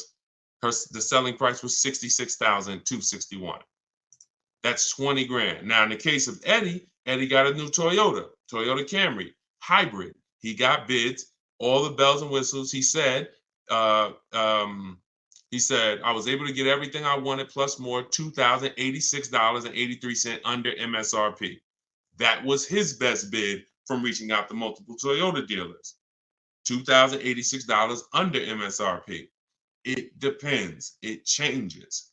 You don't know. And you can't take one big discount and say, Sean's not going to say, well, because I saved 20 grand on my F-150, when I go to shop for my Mazda CX-5, I'm expecting 20 grand. No, I'm going to shop the market, get bids, and I'll reveal what is the below market offer for a Mazda CX-5. In the case of his Ford, the below market offer was 20 grand off. In the case of Kimberly's Maserati, the below market deal was 20 grand off. But if we went in thinking these numbers are making up and saying, you know what, I'm going to try to get 5% under MSRP, we're losing. So scrap that whole strategy. Use mine. Or you could try to do it your way. Either way, 5 offers. Without 5 offers, you're not saving all the money and you will have no price assurance. 5 offers. In my book, I teach something called the 25-to-5 strategy. That's what I created. We're connecting with 25 dealers online. Those of you who have the book know it takes us about 20 minutes because we go direct to the websites. We don't go to third-party sites where they're selling our information to the dealer. We go right to the dealer's websites. I got a link in there that links you to all the dealers by zip code. So you put in your zip code and we go to each website. We copy and paste. I have a template we use. It says, hey, my name is such and such. I'm in the market for this car. These are all the options I'm looking for. This is my as soon as date I can make a deal. This is my no later than date. We give them all the information we need. Here's what I'm looking for, my option. Now we're sending that to all of these dealers. And then the goal out of 25 is to see who has a car. And then once we find out of 25 who has a car, well, we might see 10 dealers have a car that I'm interested in. That's another reason why it benefits to shop the numbers. Because when you only shop in 2 dealers, like the statistics say you do, the statistics show that you guys shop 2 dealers. That's what the statistics show, 2 dealers. And as car salespeople, we know that. So when you're shopping 2 dealers, whatever they have on their lots or have coming in, that's all that's interesting. That's all we can shop from. That's why it's like, oh, I don't have that color. Oh, I don't have one with those options. We're shopping from 25 dealers. We got a good shot of 8 to 10 having something we're interested in. And then we have other copy and paste scripts to request our quotes, give them everything they need to give us a quote. And then we have scripts to keep the conversation moving when they try to get us on the phone, which they will, 80% will, which, hey, try to get us to come in, 80% will. Hey, hey, listen, we can only give you a quote if you're here in the showroom. Okay, well, I'm talking to a couple dealers. No one else has said that. Should I remove you from my list? All our emails end with a question. Whenever you're emailing a dealer, should always end with a question, not a statement, because the question pushes the ball back to them. So that's what we're doing, 25-to-5. Our goal when connecting with 25 dealers is to get 5 offers. And out of those 5, 1 offer is going to beat everybody else, and that's who we do business with. That entire process takes us 60 to 90 minutes. 60 to 90 minutes. It's beautiful. So if you're like, Deshone, I want to use your process, you can do it your way. You want to call around? I'm just telling you, get 5 offers. You could do it my way. In my book, 75% off in my TikTok bio or in my Instagram bio. Click that link and get your copy for 75% off, or in the comment section on YouTube and Facebook if you just came on the show. But that's the 25 to 5, and you won't have price assurance and you won't save all the money until you start to get 5 offers. Everything is a bid. All right. That's what I'm telling. My favorite words: bids, multiple offers, multiple options, price assurance. These are my favorite words. When you start using this stuff, they're going to be your favorite words too. I guarantee it. Go ahead, Dolan. Do you always have to have a down payment when purchasing a car? No, never. Never. Now, down payments are not illegal. That was one of the worst videos to go viral. But when a video goes viral, you can't combat it. So, if people looked into that law, they would see this law has nothing to do with down payments. So down payments are not illegal, but you can every single thing we shop for is no down payment. When we're shopping for leases, we request all our lease quotes, first month's payment total out of pocket. We don't, you guys, some of you know who's been on the stream, I don't even like you using the words down payment. We use total out of pocket, total due at signing, not down payment. But we're doing first month's payment due at signing, 12,000 miles per year, all taxes and fees rolled into the payment. That's how we request our lease quotes. Now, we have high mileage drivers who do high mileage leases, 20, 25, 30,000 miles a year, but you always adjust it after you found the best dealer. Once you found the dealer who wins the bid, that's when you're now going to go in and adjust the mileage for your custom strategy, for your custom needs. Okay. All right. Listen, I appreciate it. Please readjust the quote to 18,000 miles per year, and then we'll take it across. That's when you're going to say, all right, you know what? I'm already under 1.5. I'm under 1.3, whatever it is. As long as you're under 1.5, you got a deal. As long as it's the best bid. Because some people say, oh, I went in, and I cannot stand this. But it's unfortunate that people think they're using what I teach, but they're not. They'll go in and say, Deshone, yeah, I was talking to the car salesman. I told him, you got to get me under 1.5. I said, what are you doing? I didn't say it. I don't even think I responded to it because I don't want people to feel like they failed. But that's not what I teach. I'm never targeting 1.5. I'm targeting 5 offers, and the only way 1.5 gets approved is if it's the lowest out of the 5, which means I know the lease program isn't great. But if I see 1.45 and then there's another lease quote for 1.6, 1.8, 1.9, now I know this 1.5 is the deal. And the dealers often will tell you, listen, I'm giving you a big discount, but the lease program's not that good. That's what's making it 1.5. So I don't have a problem with that, but I'm never going in targeting 1.5, because if I target 1.5 and other people would have came in and offered me 1.3, 1.2, but I'm not getting bids, and I'm leaving thinking I won. No, I lost. So that's how we shop for our lease quotes. No money out of pocket. When we shop for our purchases, we're separating our loan, which is our monthly payments and our terms, from the car.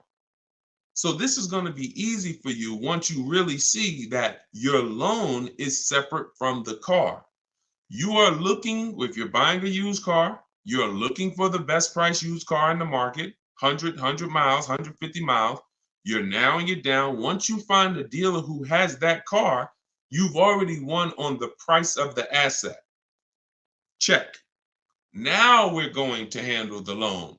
And if you say, hey, I'm going to do this loan for this amount. Now I have a tool that, listen, some stuff is hard to explain because I actually created something called the perfect budget calculator. Let me show you. So this is the perfect budget calculator. Just so y'all listen, I'm gonna share this with y'all. This is in my book. And just so you know, the only reason that I can't explain this stuff, because how can I explain technology that I created? So this is the perfect budget calculator. This is what it does. This is how we're able to shop with no money down. We enter the equity that we may have from our old vehicle. Let's say we're selling our old vehicle. All right. Or let's say we don't have an old vehicle. Put 0 there. Now we enter max down payment. Now this is a comfortable amount. This might be like, because this is how it usually happens. You know what? I could put $3,000 down if I had to. I don't want to, but if I had to, I put $3,000 down. Okay, that's what goes there. Okay. Then we use the average interest rate in the market. For the sakes of this purpose, let's use 7.99. Interest rates are high right now. Then we enter comfortable monthly payment. Comfortable monthly payment, $450 a month. Now we enter our state so we can calculate the taxes and calculate budget goals. And it asks, okay, what's your comfortable monthly payment for 60 months? Let's say we do the same thing. All right. And then it gives you goals, gives you 6 goals. This is your max vehicle purchase price right here. See, there's never been anything like this. This is why you go in saying, I don't want to spend more than $450. You end up spending $600. This is why you go in saying, you know what, I'm gonna spend 30 grand on a car. You end up spending 32, 33 because you forgot about the taxes and the fees. We never shop with our max in mind. So this becomes our first goal. Our first goal gets us to our car, no equity, no down payment. Our second goal gets us to our with a 5-year loan. Now, our second goal gets us to, if we get a car in this price, we can do a 6-year loan, no equity, no down payment. So this is where you need to be right here if you want to do no down payment. This is where you want to be. So you need to know, based on where you want to be payment-wise, and whether you're taking a 5 or 6-year loan, how much car can I afford? That includes the taxes and the fees. So there was no way for me to explain this to you. In fact, I used to have a 20-minute video that I walked people through, and it was a perfect budget exercise. We did all that manually. Everything that I built the calculator to do manually, you guys got to see it on the replay. Because if you're on Instagram or YouTube or Facebook, TikTok doesn't let us pull this streaming software in. So you guys got to see it on the replay. You could go watch the YouTube videos right after the show is done, and you can see how I just showed you this. Or if you get my book, you can actually use the perfect budget calculator in 5 minutes. So what that allows you to do is go in knowing where your starting point is, knowing where your max vehicle purchase price is. That's how people go over budget all the time. Going in, all you have in mind is math. Oh, I don't want to be no more than $450 a month. $450 a month. That's all you're thinking about. Or if the bank tells you, okay, you're pre-approved for $30,000. What does that actually mean? Okay, great. I'm pre-approved for $30,000. What does that mean? 5-year loan, 6-year loan? What about my payment? My payment, I don't want it to be more than this. Plus, I got $2,000 I could put down. How does that factor in? So when you get to the max monthly payment, when you get to goal 6, using the perfect budget calculator, you are using 6-year loan, your max loan, and your down payment, but you're still under budget. So anything below that, you gotta there's no easy way for me to explain it to you. That's why I had to create a software that actually does it for you. But you need to know, in order to get a car with no down payment that you're purchasing, not leasing, because I gave you how we shop for them with leases, but that I'm purchasing, I need to know how much car can I afford based on the taxes and fees that I'm going to pay for a car, taxes for my state. Figure we estimate $1,000 for a documentation fee in motor vehicles. That has to be factored in. And then a 5 or 6-year loan, all of this stuff. So, yeah. So we got a lot of calculators. Because it was just a lot of stuff that I'm a math person. And so I can explain stuff to a math person. I can try to make things simple, and I try my best to make these numbers simple. But the best thing that I was able to do was create calculators that would do this stuff that I don't have to explain to people the numbers anymore. And my goal is to put lots of calculators out eventually that do pretty much everything. Like people are over mileage on their lease. You got to see, should I end the lease early and take the mileage penalty now, or take the payment penalty? Should I go to distance? And there's so many financial calculations in cars that thank God I've been blessed to understand that I can't explain to you. So I had to build a software that you punch your situation in, and then it tells you everything. Okay. But yeah, you can absolutely get cars with no money down. It's not even, only people that can't are super, credit's too bad, or you have too much negative equity. And even if your credit's bad, you still can get cars with no down payment. It's really the negative equity. The negative equity from your old car is really what prevents most people from doing no money down deals, because the bank is only going to approve 15, 20, 25% above the purchase price of the car. So if the purchase price is 30, they'll approve 36 as a loan. They'll loan 36, they'll lend 36,000 on a $30,000 car. They're not going to lend 40,000 on a $30,000 car. They're not going to lend. So if you have 10 grand of negative equity that you're trying to transfer, that's preventing the no money down deals for most people. Other than that, everybody can do no money down deals if they so choose. All right. So everything we talked about today was based out of my book, Cars from Home, 7 Steps to Saving Time, Money, and Avoiding Dealerships. It's the step-by-step process to mastering the science of car shopping. And the first time you do it, you're already a master. There's no test to take. The first step in the process is the most important question, which I'm going to help you know clearly whether you should lease or buy based on how long you keep in the car. And step 7 is delivery.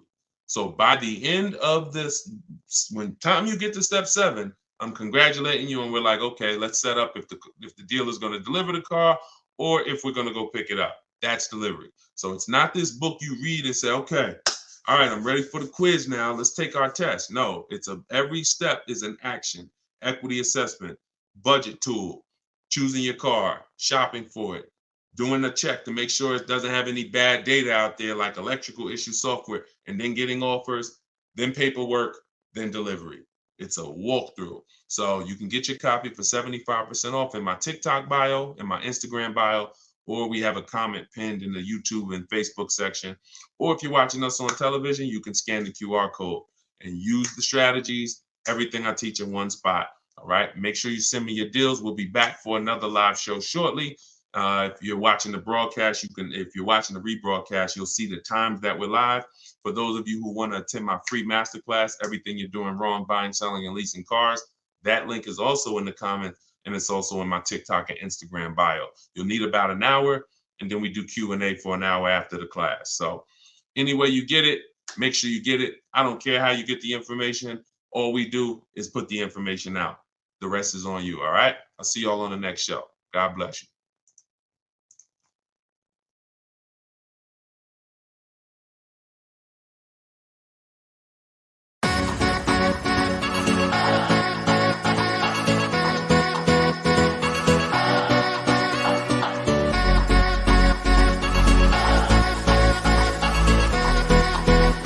The worst possible thing you could say when you walk into a car dealership. I spent 5 years with Mercedes-Benz, 5 with General Motors, and the worst thing a person could say when they walk in is, if you could just get me to this payment, we got a deal. So your loan's probably still like 19, which means you got to pay to get out. You're upside down. It's called negative equity.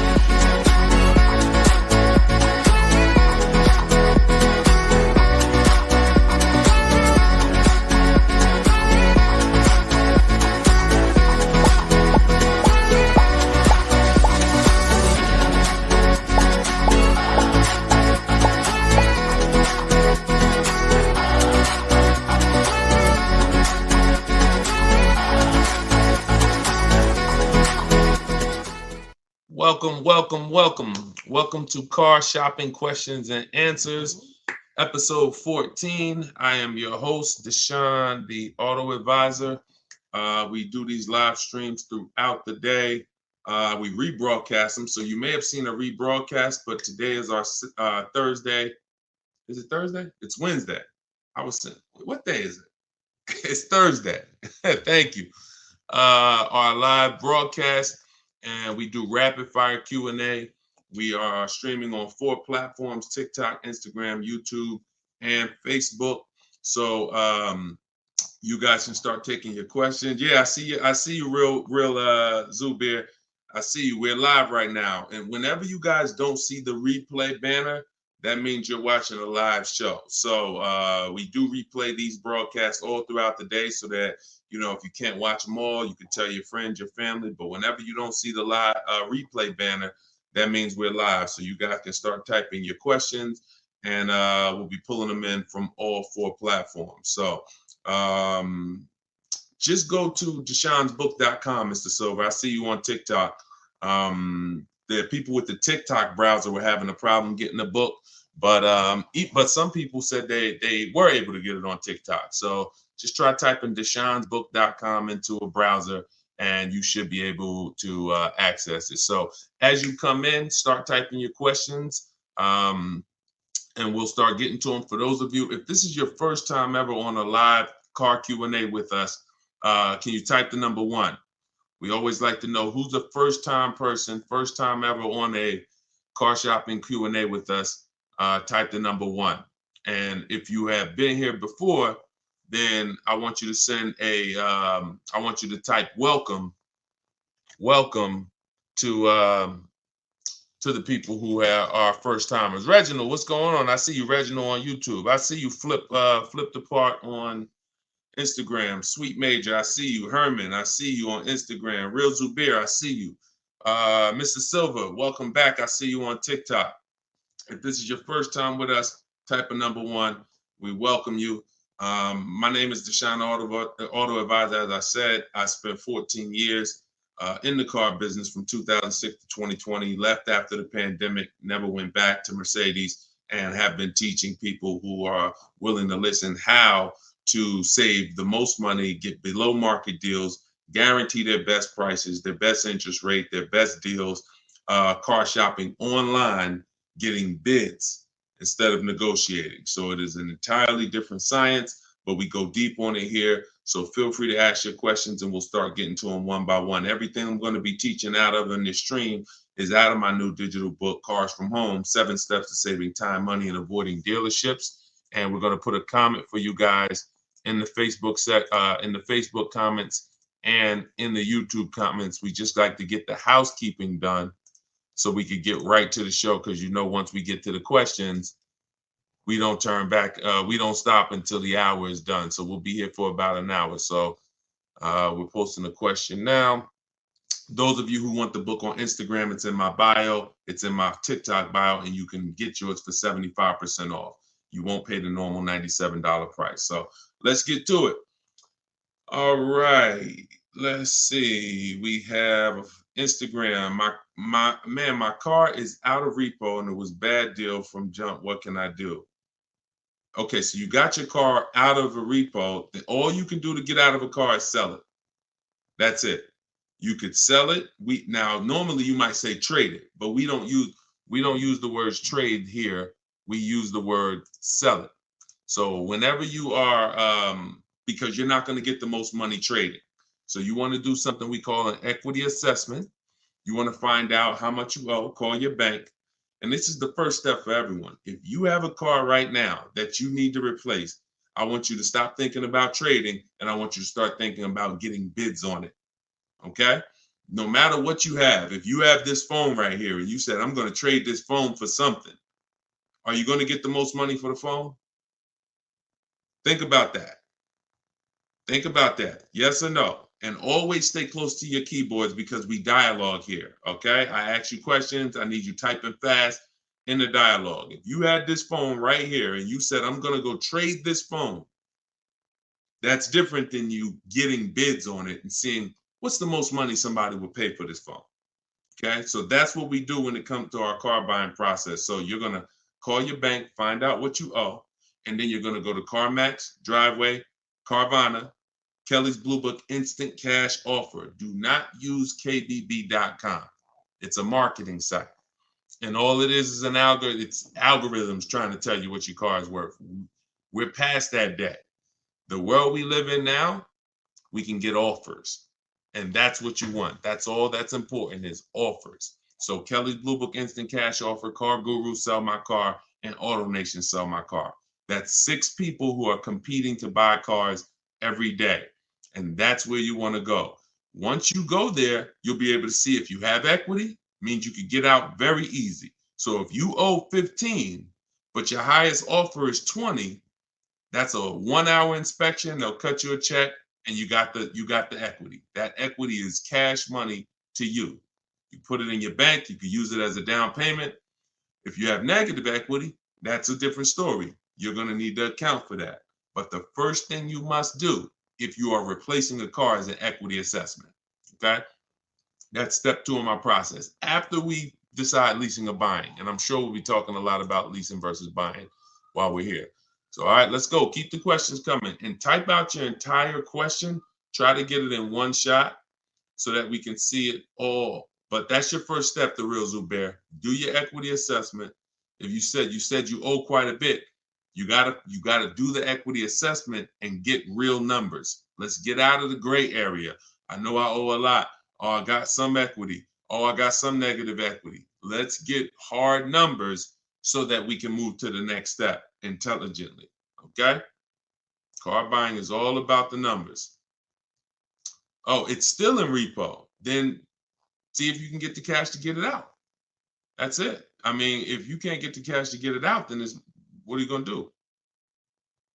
If you've had a car repossessed, they give you some time to come redeem it. You got to come up with the cash.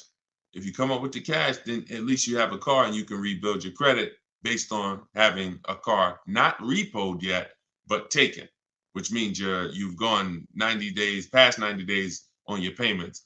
So, but you can build from that. If the car is done, totally repoed, then that's a different story.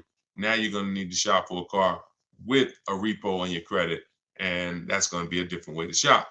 You're going to need I have a couple different ways we do it. First step, we try to get first step would be a company like Limbuzz.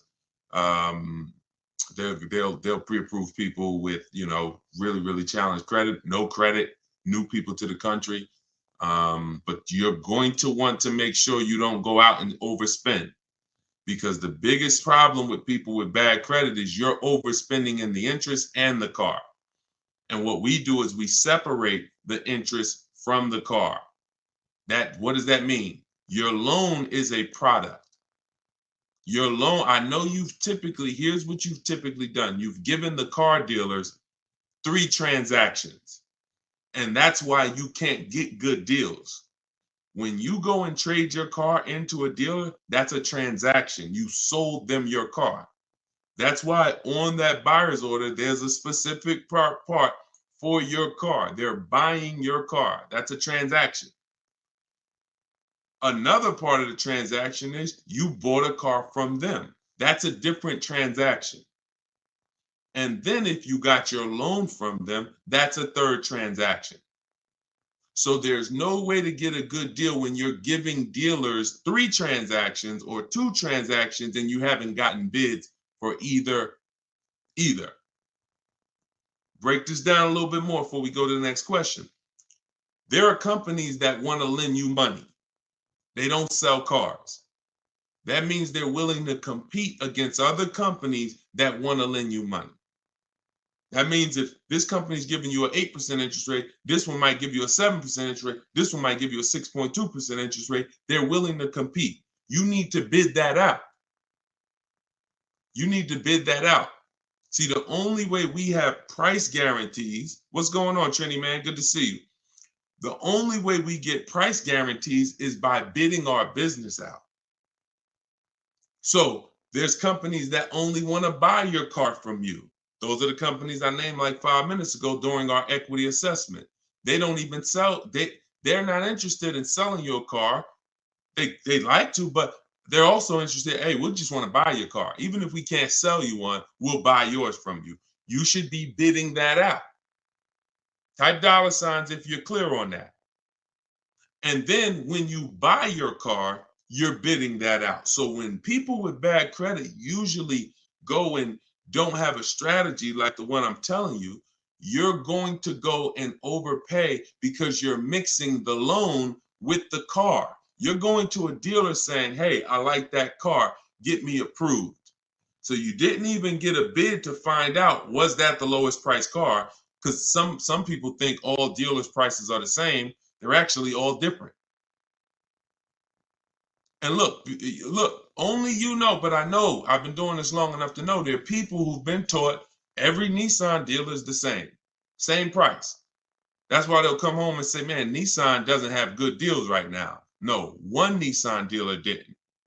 So you have to, when you're shopping for used cars, you want to be looking at all the inventory to see who has the best price used car.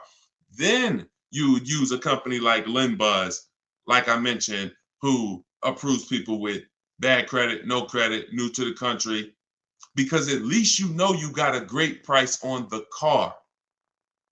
See, if I'm going to pay 20% interest because I just had a repo, that's between me and my lender. Do we understand? Most times when you have bad credit, it's between you, the dealership, and everyone else in the dealership. They know you have bad credit because you've been there for 10 hours. How'd you get here at 9 a.m. with me? We both walked in the door and I left at 12 and you still sitting in the waiting room hoping they get you approved. Everyone in the dealership knows you have bad credit. That's the way it is when you're mixing the credit and the car and you have bad credit. So what you need to do is be doing what I'm telling you, shopping for your car, finding the best price car, and then trying your best to find a company. You can try LendBuzz, as I said. But if you're overpaying for the car, if you're just walking into a dealership that you like, oh, I like that, and you think you're gonna just have a good time getting approved, you gotta understand you could overpay by $3,000-4,000 for the car itself, and then you're gonna pay 20%, and you're just burying yourself. And that's what most people are gonna do, unfortunately. That's not what I want you to do. Okay? So we'll talk more about our online shopping system, new car. I'm sure as we go through more questions on the stream, we'll go more deep into our online shopping system. But that I need to give you, if you have bad credit, challenge credit, repo, you need to have an overview of what your plan should look like, and that's what it is. Shout out to the people running the likes up on TikTok. Appreciate y'all. If you could tap the screen every couple minutes, if you're getting value so far, tap the screen. All right, let's go to, I see you, Uncle Hassan on TikTok. Let's go to you and type your questions, y'all. We're going to try to get to as many as possible. 23 Outback Wilderness, 9,000 miles, certified pre-owned. Should I get a warranty and what would be a good price? Well, you bid out the warranty. Multiple dealers. You call another Subaru finance manager. Hey, I got this 2023 Subaru Outback. I just got it. What could you give me? Can you give me your price on the warranty? You bid that out too. Now, that's the only way to know a good price. See, any question, what would be a good price? Only bids answer that. Now, if you try to answer it your old way, you'll have no price assurance. That means you don't know it's a good price. You're just hoping. And I'm not hoping. Nobody who's learning from me, no one who I show you in these shows, if you're going to do well, you're not going to hope anymore. Hope is not a strategy. I hope I didn't overpay. I hope that was a good price. I hope I got enough for my old car. I hope I got a good interest rate. You understand? That's actually a little buyer's remorse. And we eliminate that. And the way we eliminate it is through bids. So should you get the warranty? Let's talk about that. So here's an extended warranty question. Uncle Hack from TikTok is asking, should he get the extended warranty on this vehicle? So here's what it comes down to. How expensive, how likely is it that things will go wrong with the car? And how expensive are they when they go wrong? Because all an extended warranty is an insurance product. It's an insurance product, which means you could pay $2,000 and not use it. Just like auto insurance, right? We pay for it every month. Sometimes, most times, if God bless us, we don't use it. There's no accident. There's no reason for us to use it. So with an extended warranty, you're trying to measure your risk and say, okay, what's the likelihood of me using this? And I got to use it enough to get all my money back and more. So if the warranty costs me $2,000, I don't want to just get $2,000 in value back, because if that's the case, I could have just, not paid for the warranty. So does the car have a high repair cost? You want to go to Google and type in Subaru Outback, the vehicle you got, repair costs. This is something that we do when we're considering extended warranties. This is step 6 of my process. Sounds like you already got your car. You've already locked up your deal. So this will fall under the paperwork and protection phase. My book is 7 steps. Step 6 is paperwork and protection right before delivery. These are the things we're trying to see. Do they make sense for us to get based on our situation? So with the car, if you see that Subaru you're getting has a high likelihood of repairs and a high expensive repair cost, then you may want to go ahead and get the extended warranty. Now, if you see that the repair cost on that is low, and you could just again type in repair, and also I hope you try to type in longevity. But longevity is something that's above and beyond repair costs, because longevity is when we're looking 100,000 miles, 150,000 miles. What are people saying about these cars? So the repair costs are more over the next 3, 4, 5 years. What is it going to look like? So if you see that this vehicle has higher than normal repair costs, then you may want to go ahead and get the warranty. But if not, then you may want to just keep that $2,000 or whatever you would spend. Whatever you would spend. So, that's all about a Mercedes. When people were buying Mercedes from me, I told them buy as much warranty as you could afford, because I knew it's good money. If you spend $4,000 on a Mercedes warranty and it covers you for 3, 4 years, good money spent. Because when something breaks on a Mercedes, on a Range Rover, on a BMW, on a Cadillac, sometimes it's thousands to fix. So one repair on that vehicle could cover the cost of the warranty.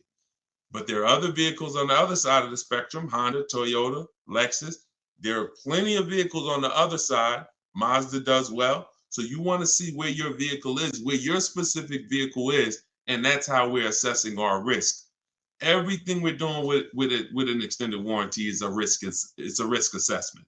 There's no hard rules, no hard yes. It's literally just trying to assess your risk and making the best choice you can. Okay, Peter, what's going on? Peter from TikTok. 2022 Pacifica, 51,000 miles. Didn't get the extended warranty. Should I try to move the car, keep it long? 2022, I'm guessing it's not a 2022. Are you saying it's a 2022? Did you type that correctly? I didn't even know Chrysler was still making the Pacificas. Listen, there's a hard rule, y'all. Look, who knows what this is? One word if you've seen this before. One word if you've seen this before, you got a free copy of my book. Who knows what it is when I do this? Let me see who's the first person that's going to say. Hold on. Because I know most of you are first timers. If you're a first timer here, type the number 1. But if you know what this is when I pull this out, one word. Come on, all right. I'm not going to butcher your name. But yes, you got it. Elutrio. Depreciation. So I want you to send me an email. If you're on my email list, I think you are, because you got the notification of the broadcast. Send me an email, and we'll need your email. We'll send you a free copy of my digital book, Cars from Home: 7 Steps to Saving Time, Money, and Avoiding Dealerships. Because you're on point. This is depreciation. Whenever we think about replacing a car, this is how we have to think about it. Am I replacing a car when it's losing or lost its most value? This is what people usually do. You buy a car for $30,000. You bring it back the next day, it's worth $24,000, $26,000. You're like, wait, how did I lose that much money in one day? That's what it is. The car's been titled. It's no longer worth what you just paid for it. So, and the more you overpay, the more you lose, because it doesn't change. If you overpay because you don't have any strategy and you end up paying 33, that car's still worth 26. That car's still worth 25, whatever it was going to be. But a year later, you buy a car for 30,000. What's it worth a year later? What's it worth? If you buy a car right now for 30,000, what's that car worth 1 year later? Average miles. So we're answering Peter's question, because he's asking, should he be replacing his car? And then every one of you who are not keeping your cars 8 years, you need to be thinking like this, because I'm about to show you that you're losing a lot of money by not leasing. Thousands of dollars. Okay. I don't think it's worth 10,000, Ken. You buy a car for 30,000, a year later it's probably worth 22 with average miles, 23 with average miles driven. That's the unseen expense. That's depreciation. Goes down like this. So you lose big percentages of your car's value every year in the form of equity. So whatever your car was worth today, a year from now, if you just recently bought it, you're going to lose a large percentage of the value. This is why when people say, and you might have said it, well, I don't lease because I like to drive as much as I want. I don't want to pay for the miles. Well, first of all, you can lease up to like 30,000 miles a year. Second of all, you pay for the miles whether you drive the car or not when you buy it. Well, let's go deep on this. If you park a car outside your house right now and you leave it there for 1 year, never drive it. You come back a year later, it's not worth what it was, right? Right? Right? Right or right? Okay, I want to make sure you're following this because everyone who hasn't seen this lesson on depreciation, you need to burn this into your brain. It's very simple.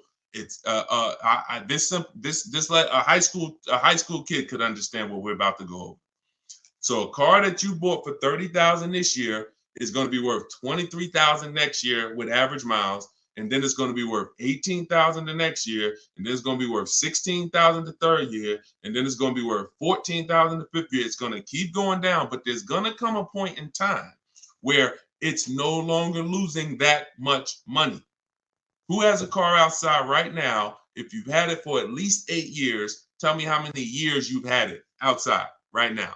Type the number of years, not if you've had it for at least 8 years.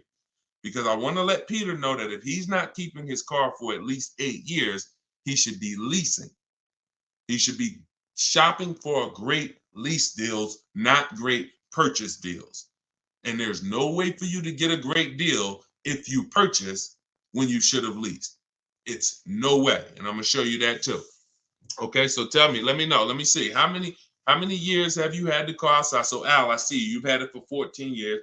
Who's had let me know who's had a car outside. Tell me the number of years. Greg, I see you 5 years. Shakita, I said more than 10.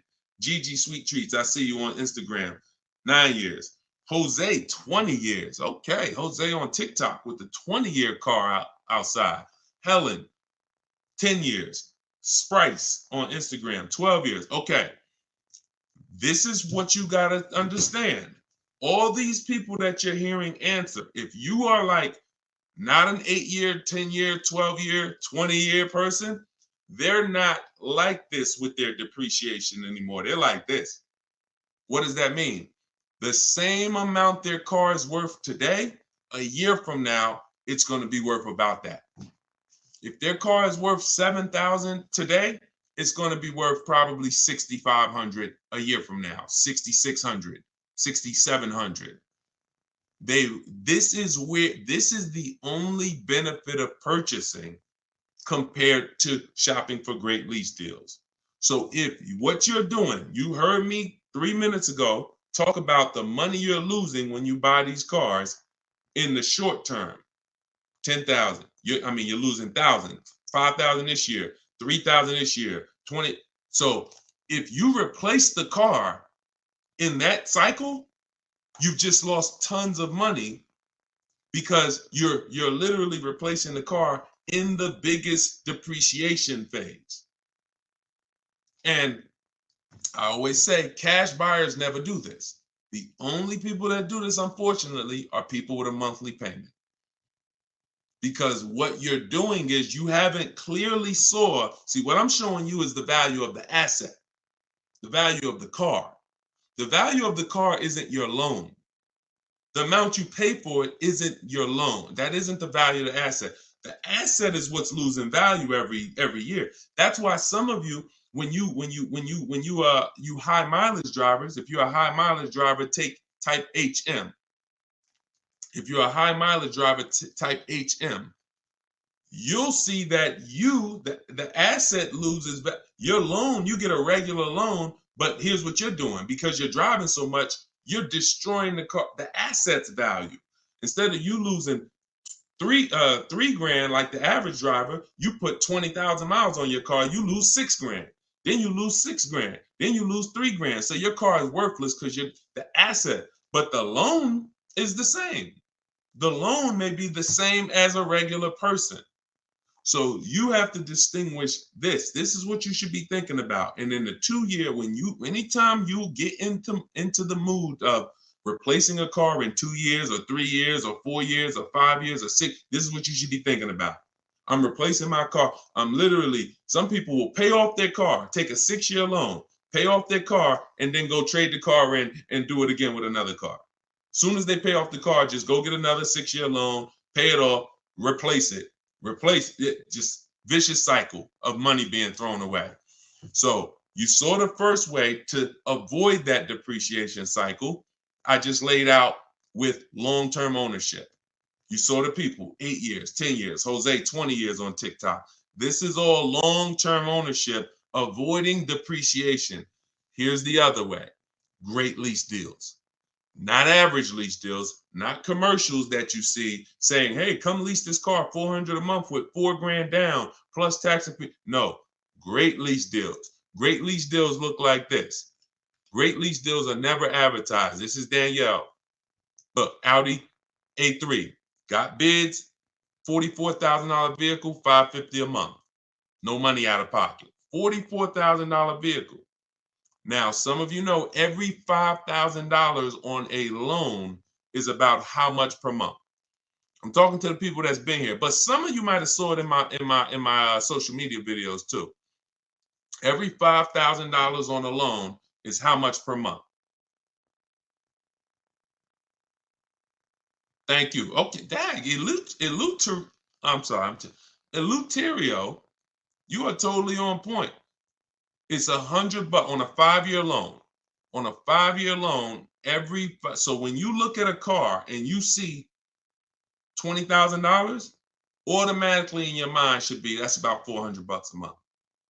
You should automatically default. I want you order. Some people say, Deshone, well, what if I want a 6-year loan? Well, let that be the backup. Don't default to a 6-year loan. Default to a 5-year loan. Because you know if you get a 5-year loan, you spend less money than if you get a 6-year loan. So default to a 5-year loan. When you look at a $20,000 car, say to yourself, it's about $400 a month.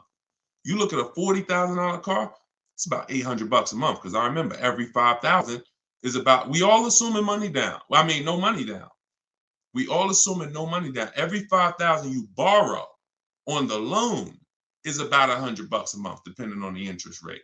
So this same car that Danielle is leasing for $550, somebody is paying $800-900 a month for it right now.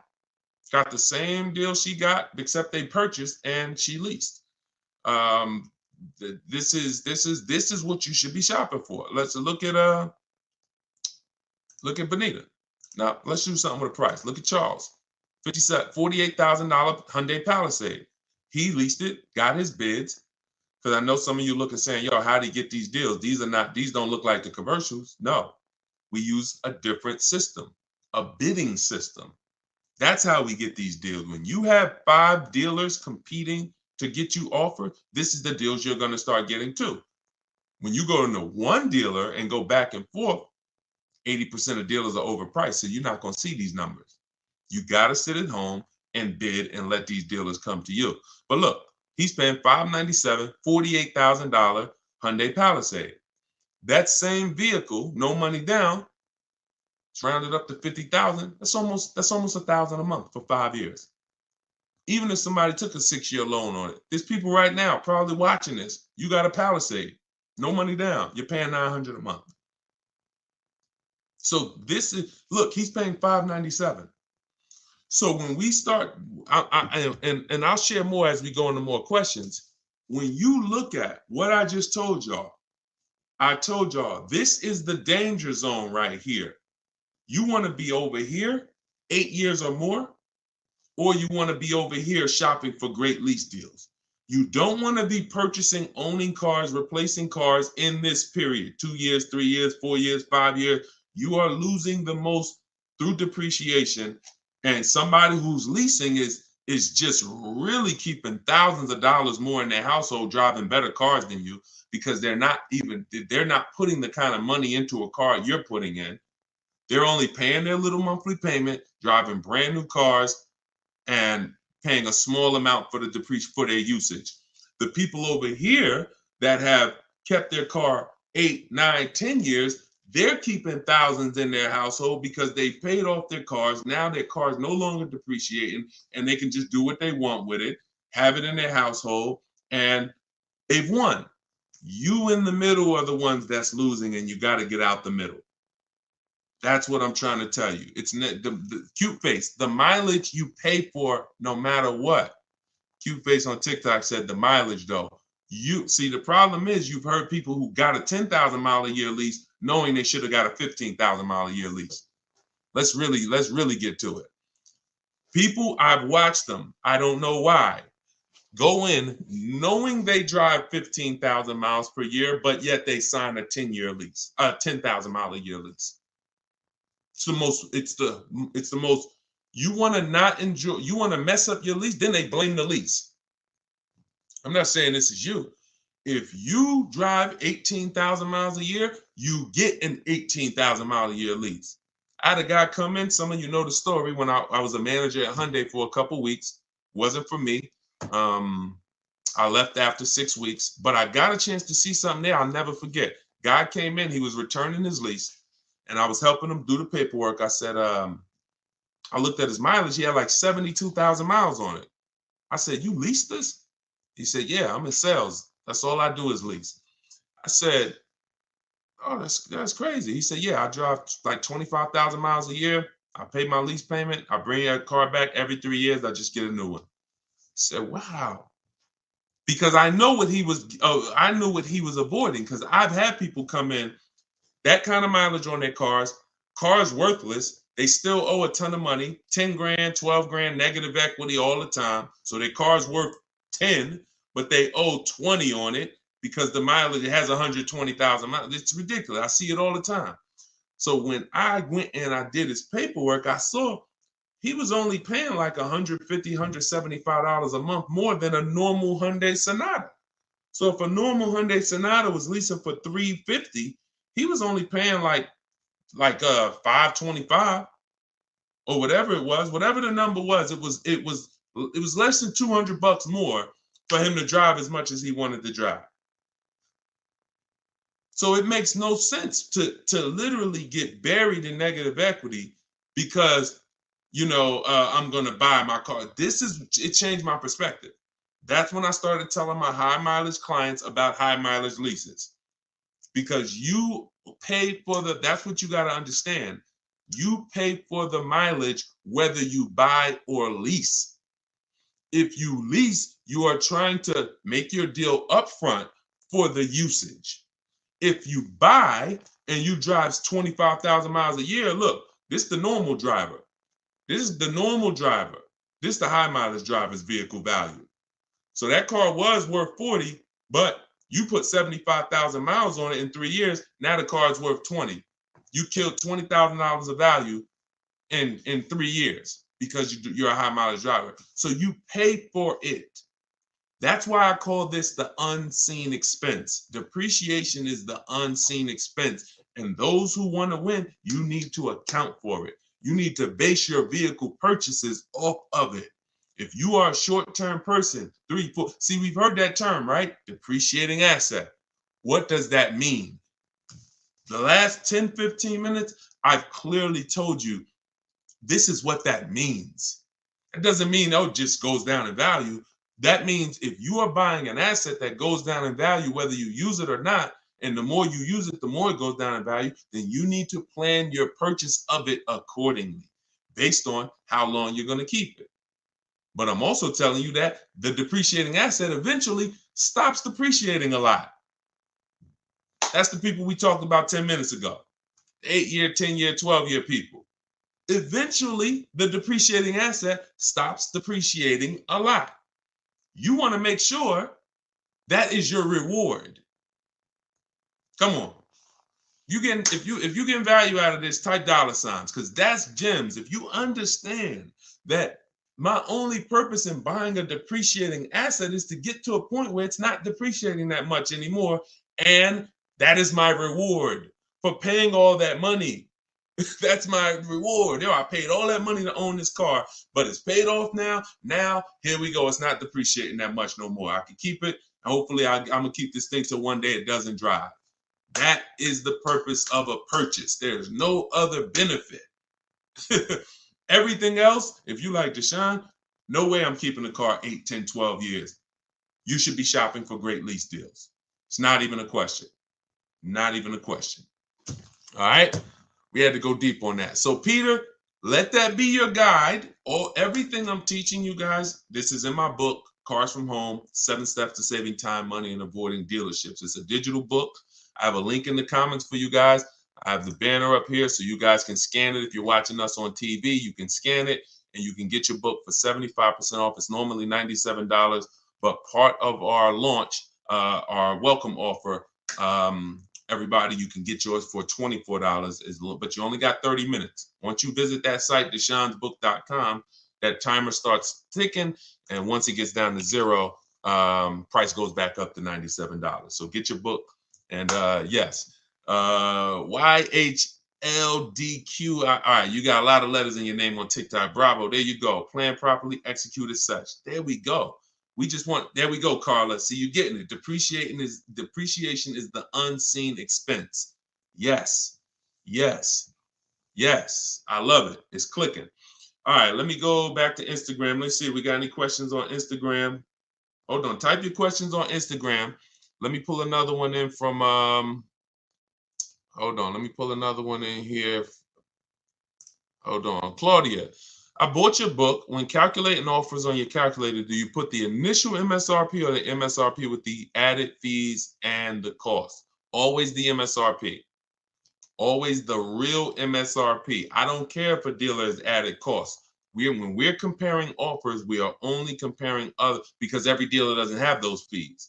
So you're trying to you're trying to gauge value. So always use the real MSRP. And y'all know that I share this a lot on the show lately, just so you guys know, because it can be confusing. Whenever you see the MSRP on a window sticker, if you're shopping your lease deals the way we teach you to shop them, this is the total MSRP right here. It's the total MSRP right there. If they have a little addendum over here with some added numbers to it, that's not what we're using to calculate when we divide our monthly payments into the MSRP, and that's how we get the 1% lease deals, or the because everything we use to calculate great lease deals is based off of the 1% lease deal rule, which has been around probably longer than all of us. The 1% lease deal rule said if your lease payment was 1% of the MSRP with no money down, 12,000 miles per year, you got a steal. So everything we do from that is gauging, 1% and under is a steal. Between 1% and 1.5% is a deal. And above 1.5%, we don't take those. It's too high. You're paying too much money for a car you're giving back. But we don't go in. We don't go in saying, hey, get me under 1.5%. We get bids, because all these people that you see, Danielle got a 1.2% lease. Bonita, Charles on his Palisade. My God, some of you saw Kimberly's deal. She got under 1% on her new Maserati, 1.09%. Frina got her Jeep. Look, 0.88%, staying $579 a month, $65,000 MSRP on her Jeep. If they would have went in targeting, hey, yeah, get me here, then they would have lost. If they would have said, man, get me to 1.2%, they would have lost.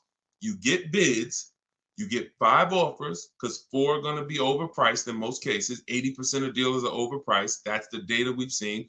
And then you let the bottom of the market reveal itself to you. Okay? We don't know what we're going to say. We don't know how much money we're going to save off a car. We don't know until we get those bids, and then the bottom reveals itself. So we're never fishing for the bottom. We're getting bids and revealing the bottom.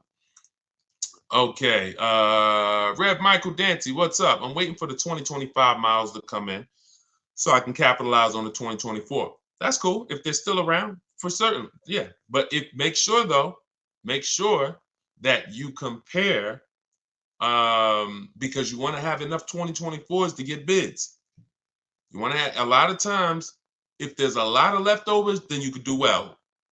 if there's not too many leftovers, sometimes the only ones that are left over are the ones with all the equipment. Like whenever we had the leftovers, the ones that were the most popular, they sold quick. But the ones that were left over, they sold, all the ones that had a bunch of equipment packages that weren't really popular, those were the ones that were left over. But it's different now. Inventory is back. A lot of dealers have tons of inventory now. So that could be a good strategy. But I like the idea of being in the market 3 months before you need a car, and then, being positioned so when a dealership needs a car, a sell desperately, you're the one they call. Because most people, Michael, they're going into dealerships and they need a car today, this week, maybe this month, latest. That's most people. So they're not going to be able to be positioned, unfortunately. That's why I don't want you emergency shopping anymore. I'm talking to everyone. When you're using a bidding system, you're reaching out, you're contacting multiple dealers. I have a system in my book, I call it the 25 to 5. This is for new cars and leases, 25 to 5. So we're creating contact with 25 dealers on their website, telling them what we want. We do this in 20 minutes, literally 20 minutes, because I also have, things you copy and paste in there to make it quicker. But once you do this, now what you're doing is you're seeing who has a car, and then you're sending a template to request a quote, and then we say out of 25 dealers, we're going to get 5 quotes, at least 5 to 7. If we don't like those quotes, we've already told them in our initial email when our deadline is. This is important. This isn't information we hold back. We say, hey, I could buy a car today. Whenever we reach out, we always say, this is built into my template. This is something you want to say.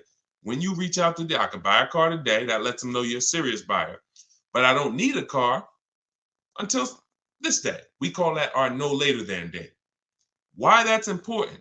Because a dealer's mind is about today. So when we say I can buy a car, I can make a deal today, it gets them excited. Oh, I got a serious buyer on my hands. But when we say, hey, but I don't need a car until end of the summer. I don't need a car until winter. I don't need a car until such and such. Now that's a takeaway. That's a psychological takeaway.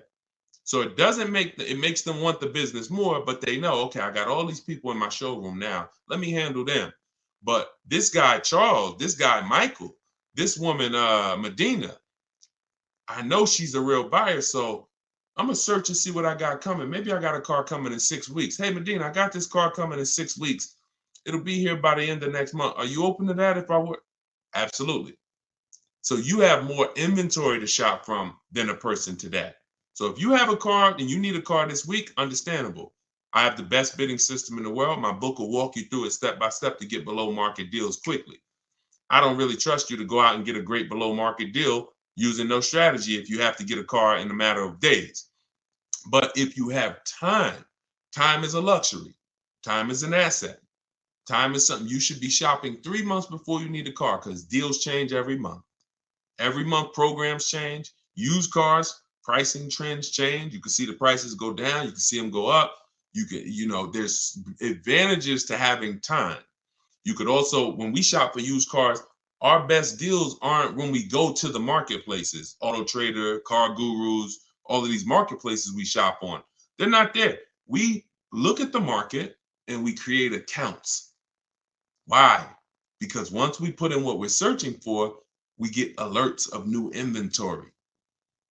Watch this. If I can't teach you, you can't get a below market deal. Dad, y'all running the lights up on TikTok. Shout out to the people tapping the screen. See y'all, appreciate y'all. You can't get the first step to getting a below market deal is you got to know what the market is. Because most people are paying market value or above. That's a $3,000 to $5,000 price increase. $3,000 to $5,000 from average market value to above market value. That's what most people are paying with no strategy. Because if everyone was getting below market deals, they wouldn't be below market deals. They'd be average deals. So now the people with strategy that I'm teaching you, the stuff that you're learning, you need to see those above market offers so that you know you're paying below market. Okay? So with a used car, I need to see the low side of the used car market on all these marketplaces. I need to have alerts on so that every single car that pops up, soon as it hits the marketplace, I get a notification of it. Because no one else is going to know the market on this car like you will.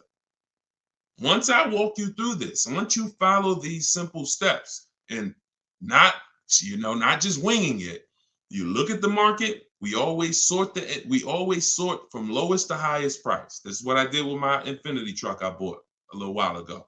And I saw what the lowest prices was, and then I turned on the alerts. So I turned on the alerts, but I saw when I got mine, I didn't need to wait for the alerts because I saw a deal so good, I just jumped on it because I saw it literally in 48 hours. I narrowed it down to my top 4, and it was one deal that was so good. So, but it's a multi-step process. But so here's what, so the point is, new cars and leases, we see below market. The only way to get below market prices is to have 4 or 5 or 6 higher offers. That means you got the below market because I had 4 or 5 or 6 higher offers than the one I accepted. On a used car, I need to see other used cars that are priced $2,000, $3,000, $4,000, $5,000, $6,000 more than the one I ended up getting, because that's the way it is all the time. And as long as you hold to these rules, you'll understand this is my target. Okay? You only do this once. Once you learn this process, y'all, it's rinse and repeat too. It's harder the first time because this is not my first time. I didn't even know I needed a strategy to shop for a car. But now you see, if I want to save thousands of dollars, get below market deals, I need a strategy. But once you do it, this thing, that's why I can do it in my sleep, because I've done this 10, 15 times for myself. I've done it for other people, and I've taught a lot of people to do it. Trust me when I tell you, this is not rocket science right here. Tiffany got my book, and she wrote me, she just saved $6,300, $6,500 off her 2024 Mazda she just got. So, but it's a mindset. Bigger than the techniques. Let's get back to the questions. But bigger than the questions is your mindset set up and focused on below market deals and bids? That's, if I had to narrow it down to 2 things, below market deals and bids. And I throw one more in there. Well, which is really bids. Don't talk numbers in the dealership. Everything happens at home. All right. Let's go. Let's go back to the questions. All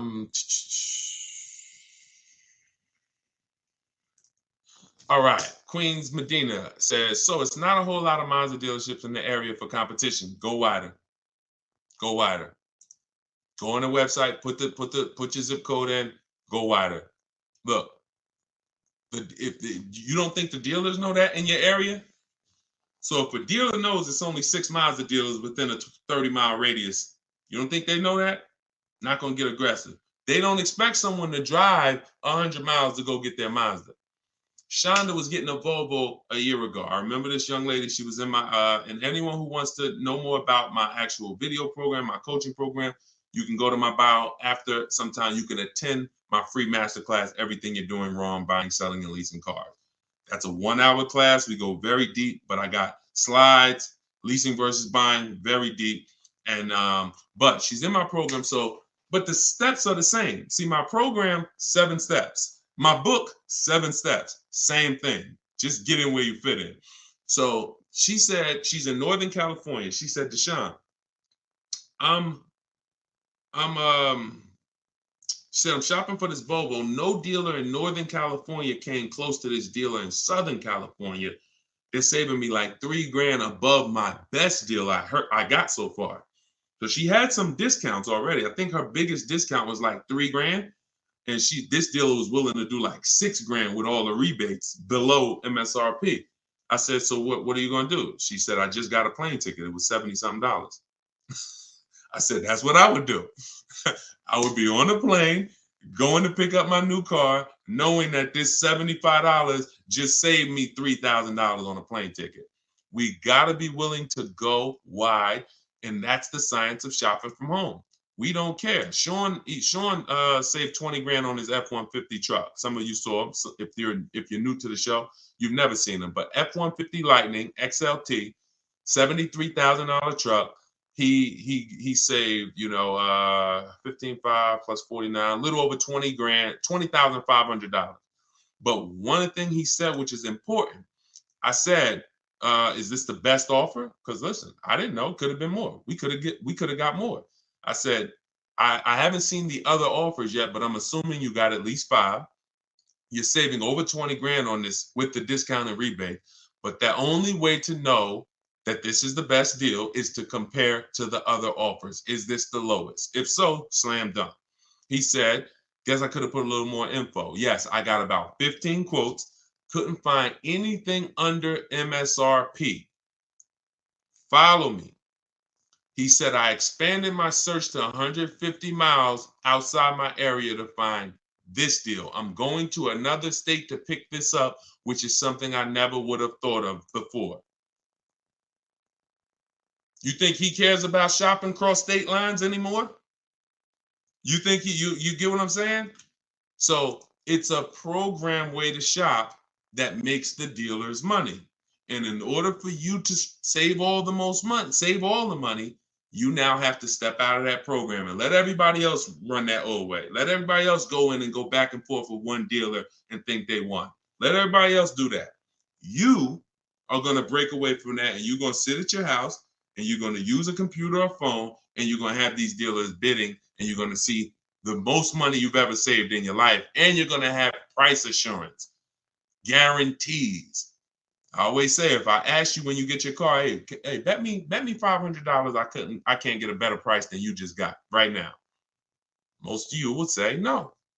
But Sean would say, man, bet me. Let's go. If you find a truck more than what I just got, anyone who's using a bid, when you get your bids and that's the deal you accept, Tiffany, when she just got her Mazda, she got bids. If I was to bet her, she said, yeah, I'll take that bet. Because I know I saw a lot of offers. I know I did 25 dealers. I know you ain't going to find something better than what I got. And that's what I like. That's what I want for you. Okay? So forget about your area, Queen Medina. Just bought your book. Awesome. True Southern Girl on YouTube. Enjoy it. Use it. And everybody do like what Tiffany did. When you get your deals, write me, email me, so that we can bring them onto the show. Okay? I don't know why my live just ended on TikTok. Hold on. Why did my live just end out of nowhere on TikTok? Hold on. Let's get TikTok back. Technology sometimes. All right. That's coming back. So, all right, let's go to Instagram for a question. Let's see. Are y'all typing questions on Instagram? I see a lot of people, but I don't see a lot of questions. No. All right, let's go back to YouTube. Instagram. Type your questions. I don't see your questions here. So, I'm looking at Elite Travels. I'm looking at. Why is it saying my internet connection? Okay. All right, we're going to let TikTok do what it's doing right now. I'm looking at a Lexus IS 350, fully loaded, monthly payment $710, 0 down, car worth $51,000. You don't know, if you can't tell me that dealer you are buying from beat at least 5 other dealers. Hold on.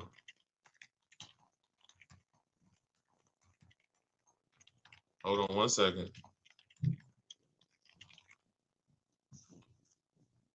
Okay, let's get back here. Okay, so you have a price on this car. Now, the only way I'm going to tell you, just like I said to Sean, I don't care what. Now, you're going into monthly payments. You're not talking about the price of the car. The price of the car is what you should be separating from the monthly payments.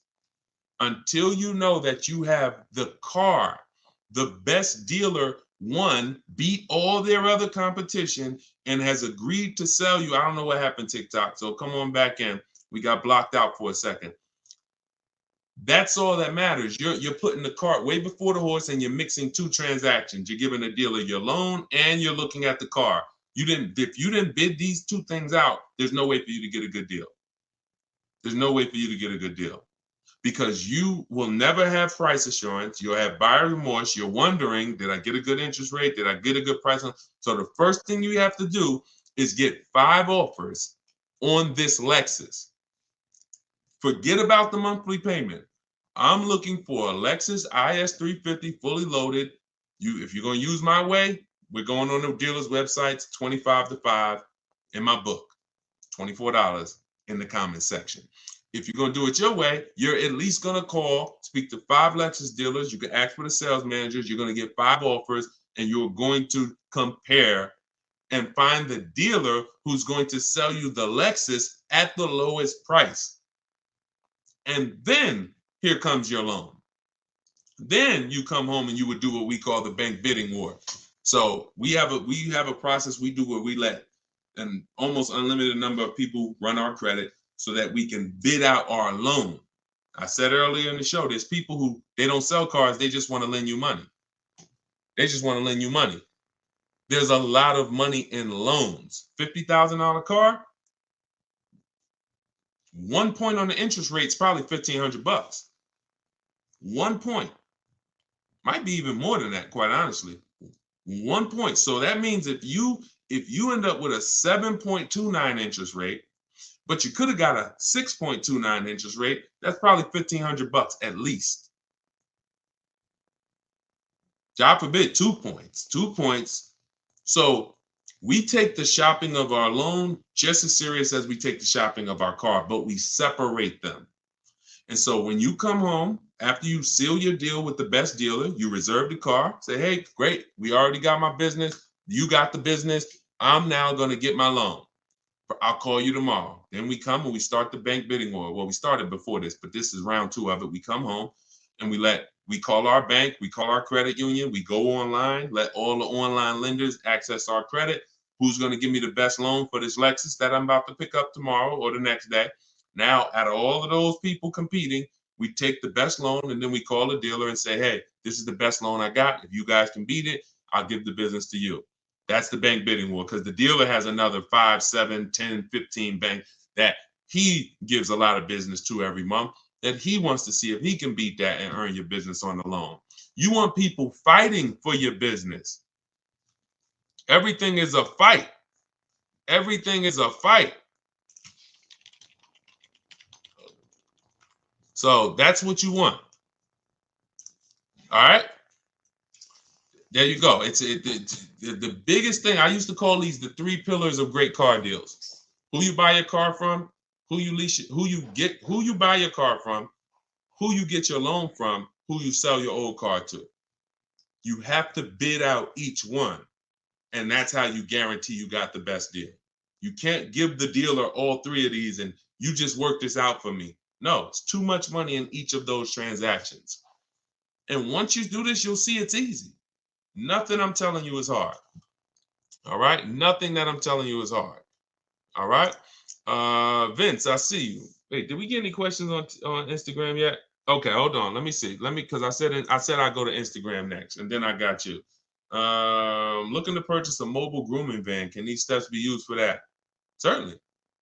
Certainly. Only thing I would tell you with a business is make sure that your loan, well, you're not a high mileage driver, so absolutely. Anything where you're purchasing a vehicle, new, used, lease, I'm the best resource in the world. I would put my strategies up against it. And not only that, I put anyone who learned from me. I put Benita up against anybody. I put Charles up against anybody. I put Kimberly against anybody. I put Eddie against anybody. I put Danielle against anybody. I put Frina against anybody. I put Pierre against anybody. I put any. So I don't, yeah, of course. You're like, yeah, Deshone, of course you could find a better deal than me. I put anyone who's using my stuff. Tiffany just got my book and just used it and got her Mazda. I put her up against anybody. Because once you learn to get bids, it's a science. Once you learn, you're going to get better deals than anyone who's not getting bids. Always. Because you're going to talk to the same dealers they're talking to, and you're going to talk to a lot more other dealers than them faster than them. So the name of the game is bid. So for all of you who just jumped on, everything I'm teaching is out of my new book, Cars from Home. 7 Steps to Saving Time, Money, and Avoiding Dealers. You can get your copy for 75% off. It's normally $97, but you can get it for $24 for 30 minutes. When you go and visit my website, deshonsbook.com, and once that timer hits 0, though, it goes back up to $97. So you can get it in the comment section on YouTube or Facebook, or in my Instagram or TikTok bios. I have a website there. You click the website and then click the button for the book. All right. $97 is still a great price. I just couldn't price my book the same as everyone else's. I mean, I can't price my book the same as daggone novels. Shout out to the people who write novels, but I knew this is going to be a financially life-changing book for the people who use it. I just said, okay, but we do a special. So it's normally $97, but we do a special. What websites do you use to get bids? Great question, Drive Greens, Ride Harley, Instagram. New cars, we're going straight to the dealer's website. We're connecting with 25 dealers in 25 minutes, copy and paste, sending all of what we want. Then we're getting the bids from the dealer's websites. With all our communications is done through email, and we always set up a separate email. We never mix personal email, business email with cars, because we're talking to too many dealers at once, keeping our conversations organized. We cannot do it mixing personal and emails. We also get a Google Voice so that we don't have to take phone calls, because there's no talking in our system to car salesmen. There's no talking. So there's no reason for us to be on the phone with a car salesman talking numbers. We don't do it. So those of you who like Deshone, I like that. I don't like to talk. I don't want to talk to car salesmen. You're going to love this. All right. So if you're watching us on TV, you can scan that QR code to get your book as well. On a used car, though, we are on the marketplaces. See, my used car strategy is called the multiple marketplace strategy. It's different than our new car strategy. The multiple marketplace strategy is for is when you're going everywhere used cars are. You're going to cars.com, Carfax, Auto Trader, Car Gurus, Driveway, Carvana, CarMax, eBay Motors. And then we're narrowing down from there. I spoke a little bit about that earlier in the stream. So it's 2 totally different systems, 2 totally different shopping strategies. All right. And let's pull that in. Hi, is Limbuzz to credit acceptance? No, Limbuzz is not credit acceptance. I don't believe they are. I think Limbuzz is a startup. They recently started that company a couple of years ago. Vince, I have a 2013 Volkswagen Jetta. Oh, it's 6,000 negative equity, low credit score. Can I sell it and get a new truck? First thing you want to do is the equity assessment, because I don't know where you're coming up with that 6,000 negative equity number. There's only 3 ways to get out of negative. There's only 3 things you can do for all of you who have negative equity. 3 things. And most of you should be transitioning to a lease, because the cause of your negative equity is not leasing, but trading in cars. Look, when you trade in your cars or replace your cars in this cycle while you still have a loan, that's the formula for negative equity, because you lost so much value, but your loan didn't get, your loan's still moving like this, creeping, but your car's value drops like a rock. So 3 things you can do with negative equity. You can either get the bids, call your bank, get your payoff. Then you're going to get the bids from the highest bidders. Kelly's Blue Book, Instant Cash Offer, CarMax, Driveway, Carvana, Auto Nation, Sell My Car, and Car Guru, Sell My Car. 6 bids, 3 from local dealers and 3 from online car buyers. That's done in like 20 minutes. That's our equity assessment process. See, we're bidding out to see the most money someone will pay for our car. We're not going to a website, putting in 3 things and, oh, your car's worth $30,000. That means 0. It's trash. We are going through these 5-minute appraisals, telling them about our car, and then getting offers. Then we see where our negative equity is. Now, whatever your negative equity there is, that's the smallest amount you're going to have. I would pay the difference. If I had the cash, that is what I would be doing, paying the difference. Because when you can't pay the difference, you must now trade. This is the only time we trade. The only time we trade a car is when we have negative equity.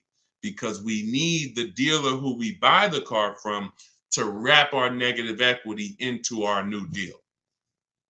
So that's the only time. So if we can't pay the difference after we do the equity assessment, now we're going to now look for our new car. Let's put our old car on hold. I saw my equity, negative equity. I can't pay the difference. Now I'm going to move in to shopping for my replacement car. Once you get your bids, now you look up and you say, okay, this is the dealer that's going to sell me the new car for the lowest price. Now, once you find that, now you're bringing your car over and you're asking them, hey, what could you guys pay me for this? I'm going to add this car to the deal, or have them look at the car, because now don't expect them. You're going to have a higher amount of negative equity because they're not going to be able to beat the highest offer. If CarMax was the highest offer, they were paying you 20 grand. The dealer who wins your business is not going to pay you 20 grand. It's not worth that to them. They might give you 17. They might give you 18. So don't say, oh, well, CarMax was going to give me this. That's why I told you step one is to pay the difference, because those are the highest offers we're going to get. Then if you can't, you bring your car over. But if you have too much negative equity, you're going to have to, you can't do that deal. You can't slap 10 grand of negative equity on a $30,000 car. The bank won't approve it. It's something called loan to value ratios. So when the bank sees, okay, this car is worth 30,000 they're buying, but they're asking us to lend them 40,000. Why? We're not going to do that. You can have a 900 credit score. That's why I call negative equity the bad credit for people with good credit. Because too much negative equity, you'll leave with no car. The bank can't do it unless you put money down. These are also the only scenarios where you must put money down. You can't do a no money down deal, because they're telling you the bank won't approve all of that. So in order for you to get this approval, you got to come up with like 3 grand because you have too much negative equity. But you still need to bid out who you're getting the car from, because if you bid out, now pay attention here, very important. When you get bids on who you're getting the car from, you never know if that car has rebates on it. You never know if you're going to get how much of a below market deal you're going to get. And the more below market deals you get, the more room you have to bring negative equity over. See, if someone's buying a $40,000 car, but they got it for 35, let's use Tiffany, for example. Let's use Tiffany.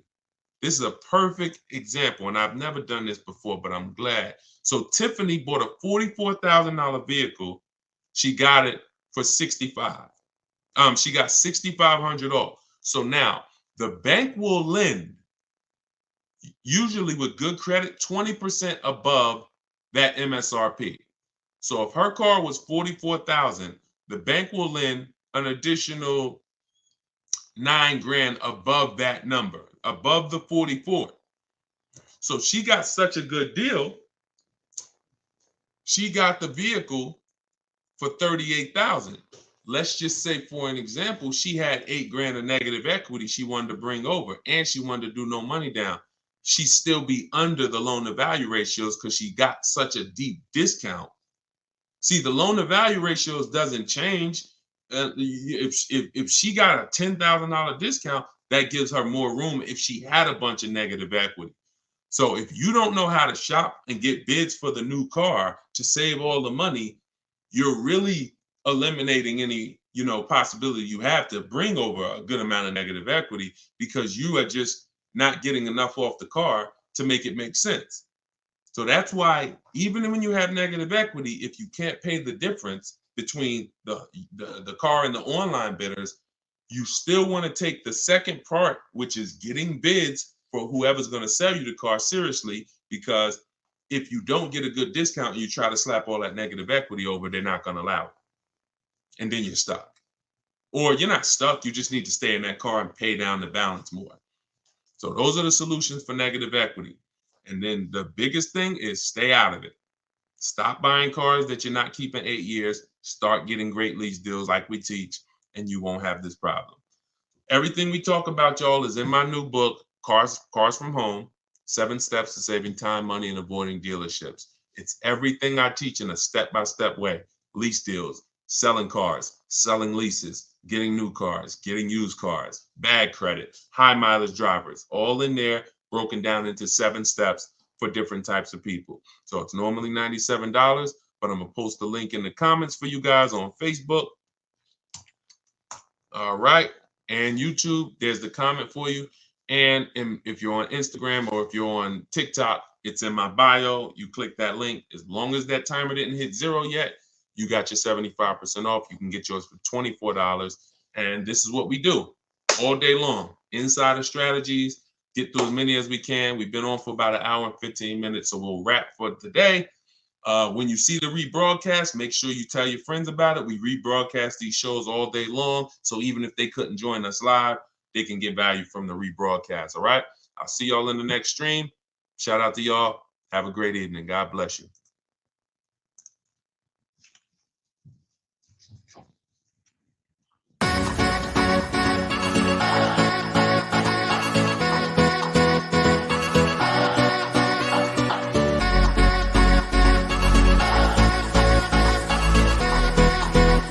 The worst possible thing you could say when you walk into a car dealership. I spent 5 years with Mercedes-Benz, 5 with General Motors, and the worst thing a person could say when they walk in is, if you could just get me to this payment, we got a deal.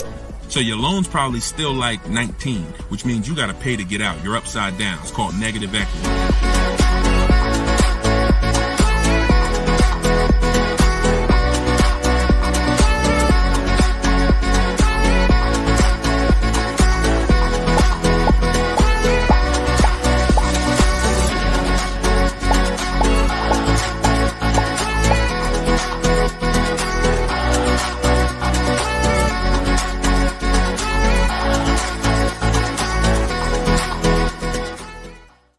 Welcome everybody to Car Shopping Questions and Answers special live show. We are live. This isn't a rebroadcast. If you don't see the banner, we're doing a special early morning live right now. So you know you may or may not know we rebroadcast these shows throughout the day.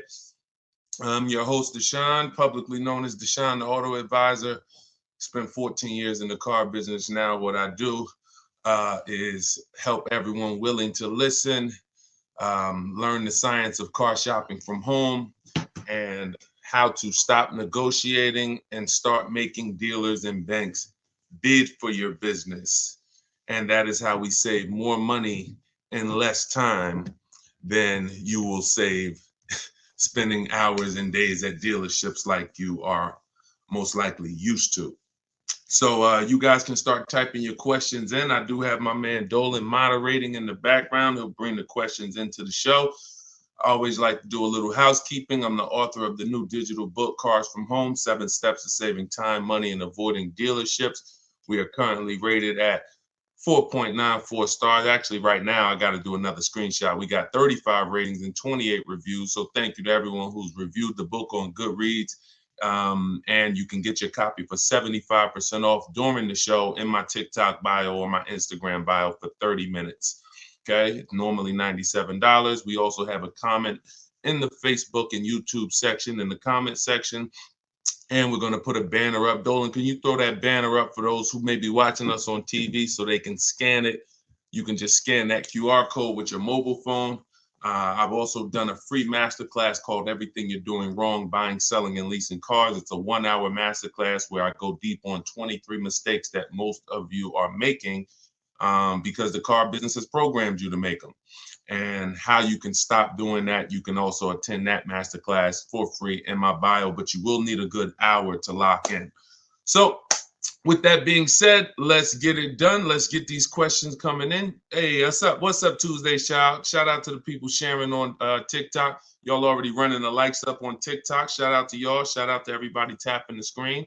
And let me get Instagram up. I like to see Instagram up too.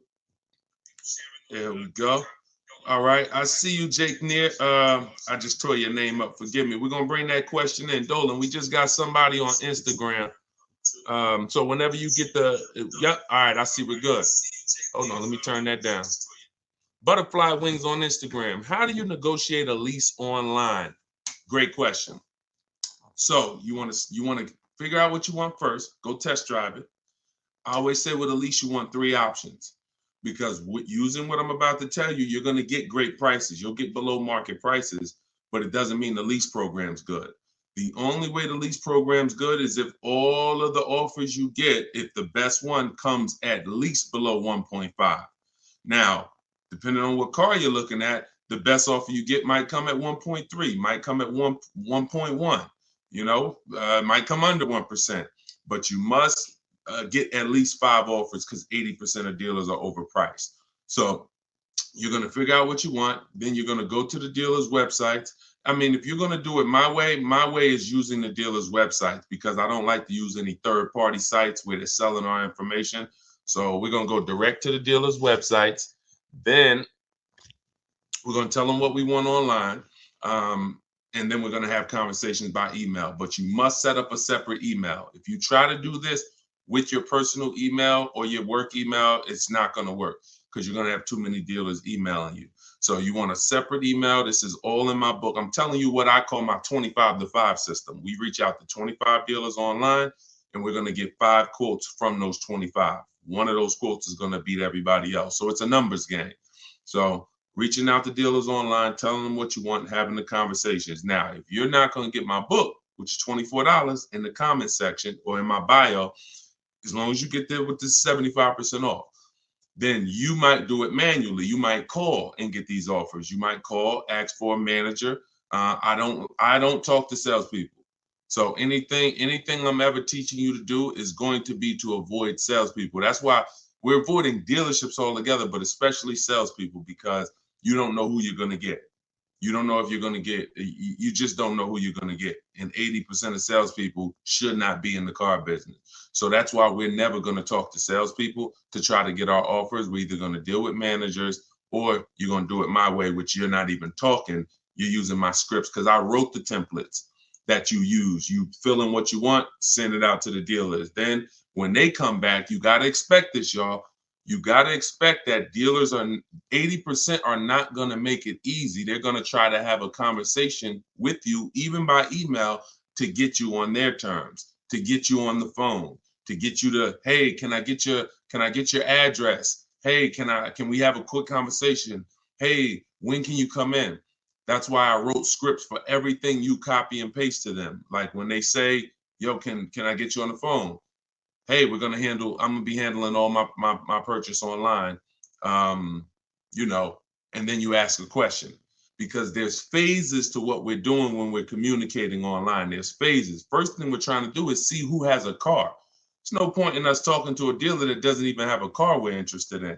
That's why the first thing we're doing when we contact them is letting them know, this is what I'm looking for. These are my options. I'll do a blue, gray, or silver one. These are the packages I'm looking for. That's the first thing. We're letting them know what we're looking for. We're letting them know our deadlines. So if you don't have a car, we're not even talking and moving to the next step. So the first conversation, the first set of scripts that I wrote is to verify who even has a car. Then once we verify who has a car, let's say we connect with 25 dealers online like we do, then you're going to come down and say, all right, and this is the only bad part I'm telling you about calling around.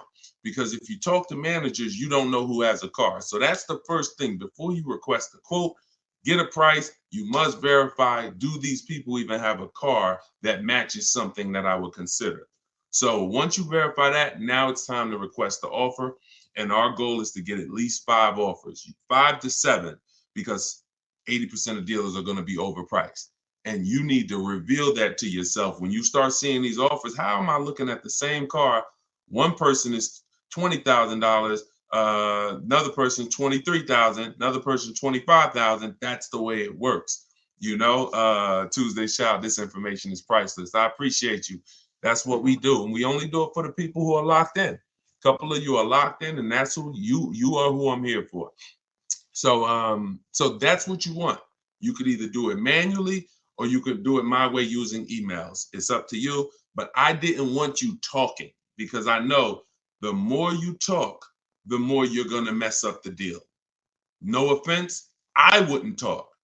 I'm a great negotiator. I wouldn't talk. The more I talk, the more I'm messing up the deal. The more I give up, we don't want to be in a verbal battle.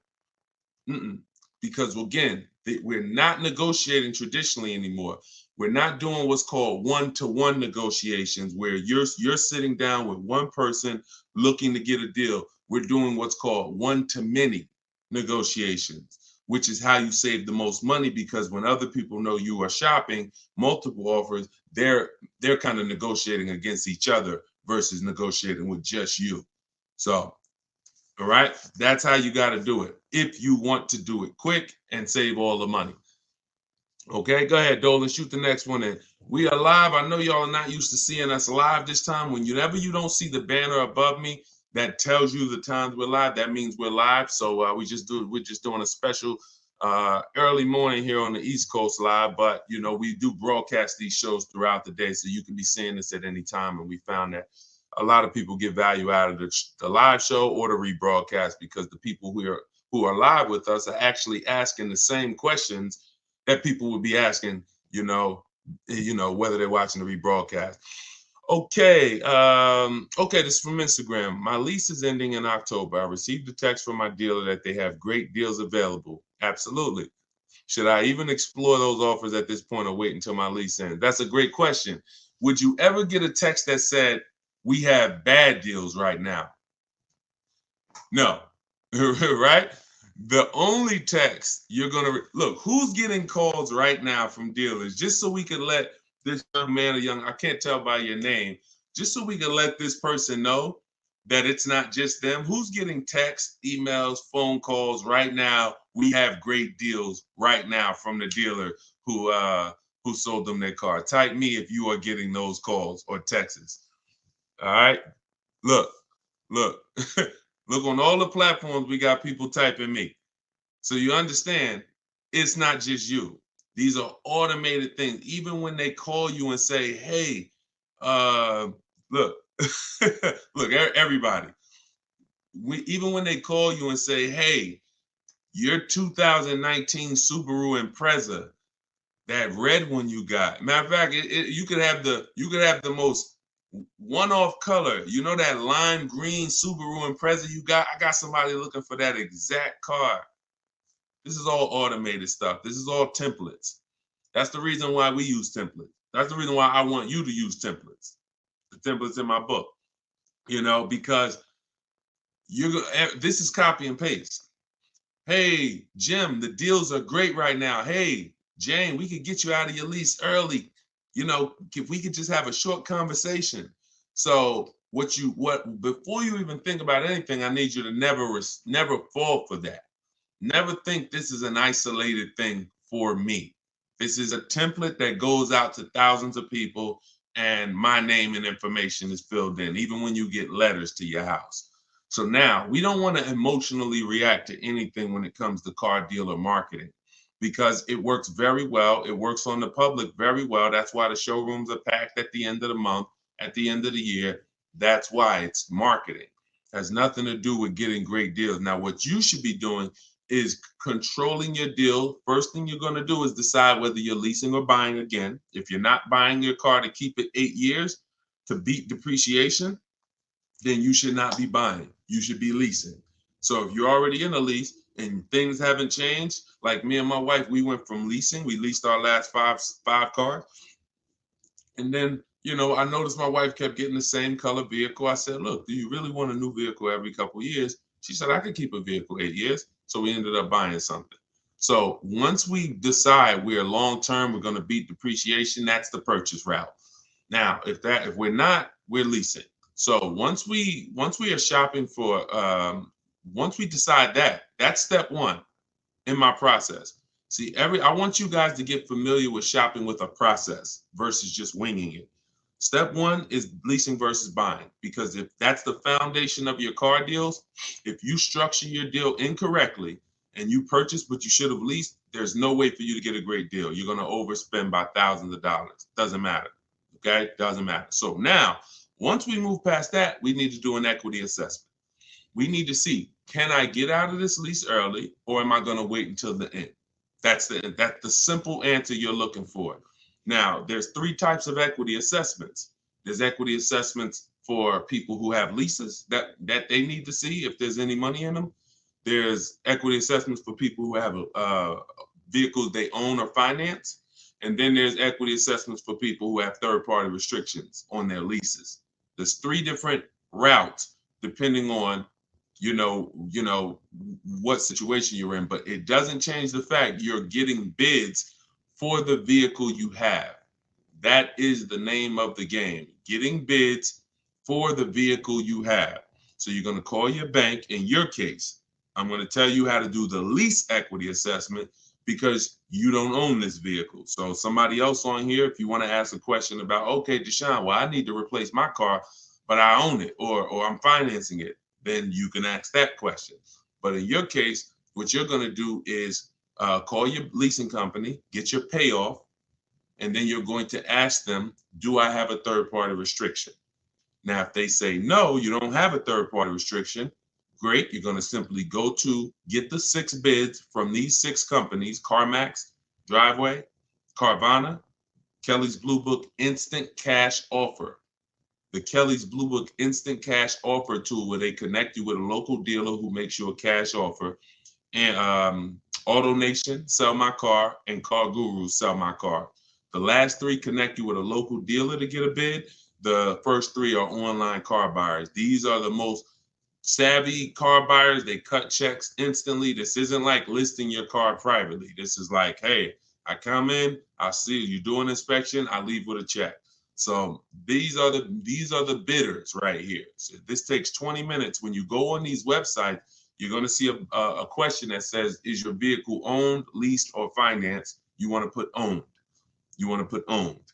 So if you don't have a third-party restriction, you simply reserve the right to sell to the highest bidder, but you're going to need to now put that offer on hold, and then you begin shopping for your replacement car. But only if you have equity. If you don't have equity, then you're going to wait. If you see that your payoff is 18 and your highest offer is 17, you don't have equity. You're just going to wait until you got about 1 month left on your lease, and then you'll start shopping. Once you pay your last payment, you can start shopping because you can always extend the lease for free. I like to have at least 3 months to shop. I like to have at least 3 months to shop. I want to see the offers for 3 months. I want to see if the offers are phenomenal first month, I'll take it. If my lease is up and the offers weren't good the first month, then I'll extend the lease for free for a month. So I'm going to give myself 2 to 3 months. So as soon as you make your last payment, that's when I will begin shopping if you don't have equity in the lease. Now, if you have a third-party restriction, you're going to follow that same process I just told you, except you're going to end up selling to a used car manager at a dealership that makes the same brand as you. Give you an example. If you have a third-party restriction on a BMW, you can only sell to a BMW dealer. You can't. And some people buy the car and resell it. I don't like doing that because you pay taxes and fees when you do that. I simply like to get bids from at least 3 BMW dealers, and I'll sell to them. So that's how we do it. That's the first step. There's nothing else to think. Many people think, oh, well, what about the next car, the replacement car? Until you do your equity assessment, there's nothing else to think about. And I don't want you thinking about multiple steps when you haven't done the most important step for you right now, which is the equity assessment. After that, you can move. So my book is 7 steps. You got to do 1 step at a time because it's not a thing you read. We don't do the whole process. We do it one by one. If you called me and said, Deshone, I'm getting a car. What's my first step? I'm going to tell you this. And then you call me back when that's done. Okay, I did that. Now, what's this now? Here we go. Do this now. Go to these websites. All right, perfect. I'll call you back when I'm done. All right, perfect. And before you know it, we're at step 7 and you're picking up your car. But it's an action program. Okay, and there's little steps along the way to make sure that we protect ourselves and save the most money and get below market deals. Okay, so handle that. Go ahead, Dolan.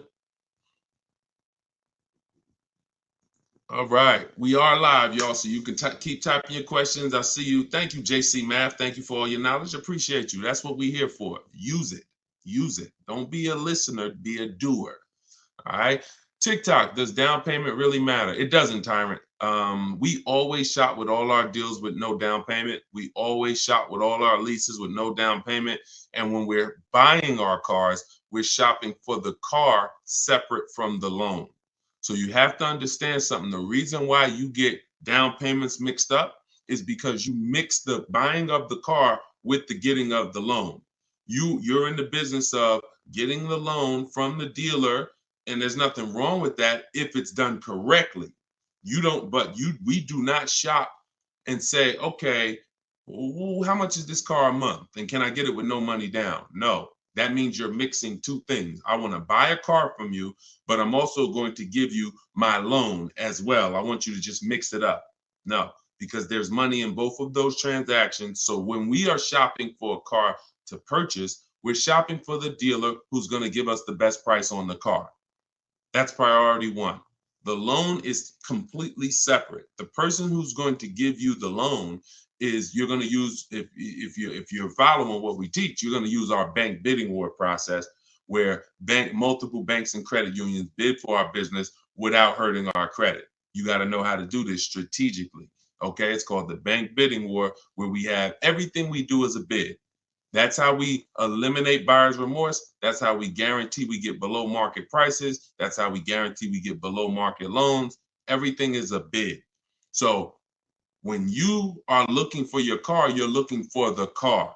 If you're looking at a Nissan Altima, you're looking for the Nissan dealer that's going to sell you the car at the lowest price. And you're going to need 5 offers to do that. So once you find the Nissan dealer that's going to sell you the car for the lowest price and beat all their competitors, this is now when we come home and we get our loans in order. This is when we come home and we say, okay, boom. All right, I'm going to have my bank, my credit union, some online banks, go online, banks and lenders who, do car loans online. I'm going to have all of these people start bidding on my business, because now I have a car that I'm looking to go pick up in the next 24, 48 hours. And then after we get that round done, we're going to call and see if the dealer can beat it. That's the bank bidding war. You have 10, 15 people bidding for your business in a 24, 48-hour period. And when you end up getting your car, it only affects your credit like one hard inquiry, even though you had 15 of them. So all the inquiries will show, but a weight on our credit score will show as one hard inquiry, because it's called proper rate shopping. So that's how we make sure we get the best loan, and that's how we make sure we get the best price on the car. If you've been mixing these two, it's no way for you to guarantee your best deal. There's no way for you to save all the money mixing the loan with the deal and with the car you buy. And then some of you even mix the trade in and say, okay, I'm going to give you my old car, and I'm going to buy a car from you, and I'm going to get a loan from you, and I'm not going to get bids on any of these transactions. Impossible not to overpay doing that.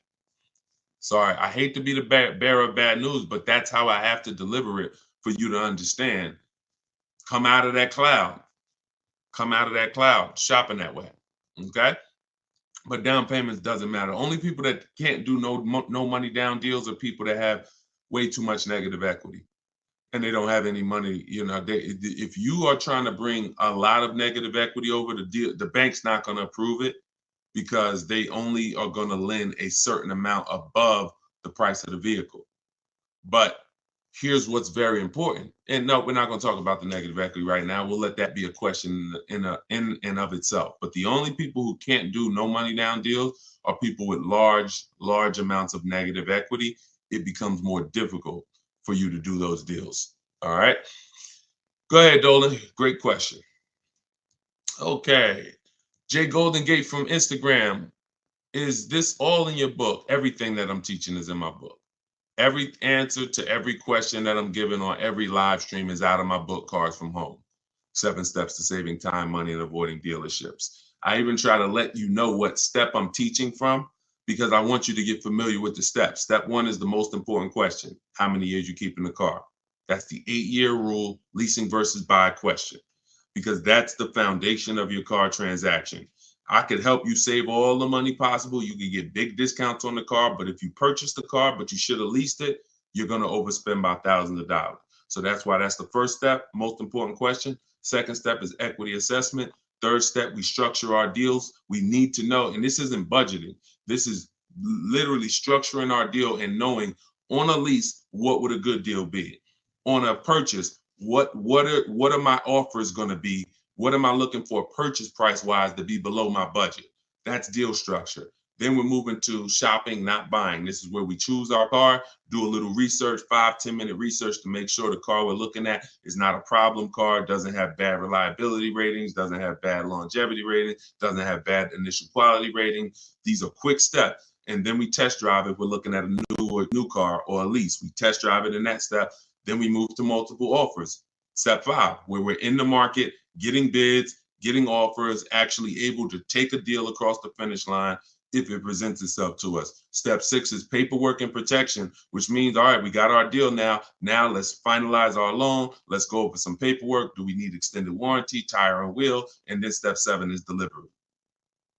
Everything I teach comes out of one of those 7 steps. And yes, that's all in my book. And you can get your copy at deshonsbook.com for 75% off for 30 minutes. Or you can go to my Instagram bio or TikTok bio, click that link there, and then click the button that says get the book for 75% off. You won't pay the $97. But yes, good question. Go ahead, Dolan. Will older Toyota Camrys 2023, 2024 be cheaper or have more incentives due to the redesign of the 2025 Camry coming out? That's a good question. You never know. It depends on if they have a lot left over. So what I always say to anybody who's thinking you want to get a pre-owned car, but you only want to get it like 1 or 2 years old, you got to be careful doing that. Depending on the car, I'm going to tell you why. I've had people who wanted to get a new one. I mean, a 1 or 2 year old one, but I say first of all, you're not going to have enough inventory to properly gauge what below market is on those vehicles. Because the only way dealers get pre-owned cars is somebody trades it in or somebody returns it off lease.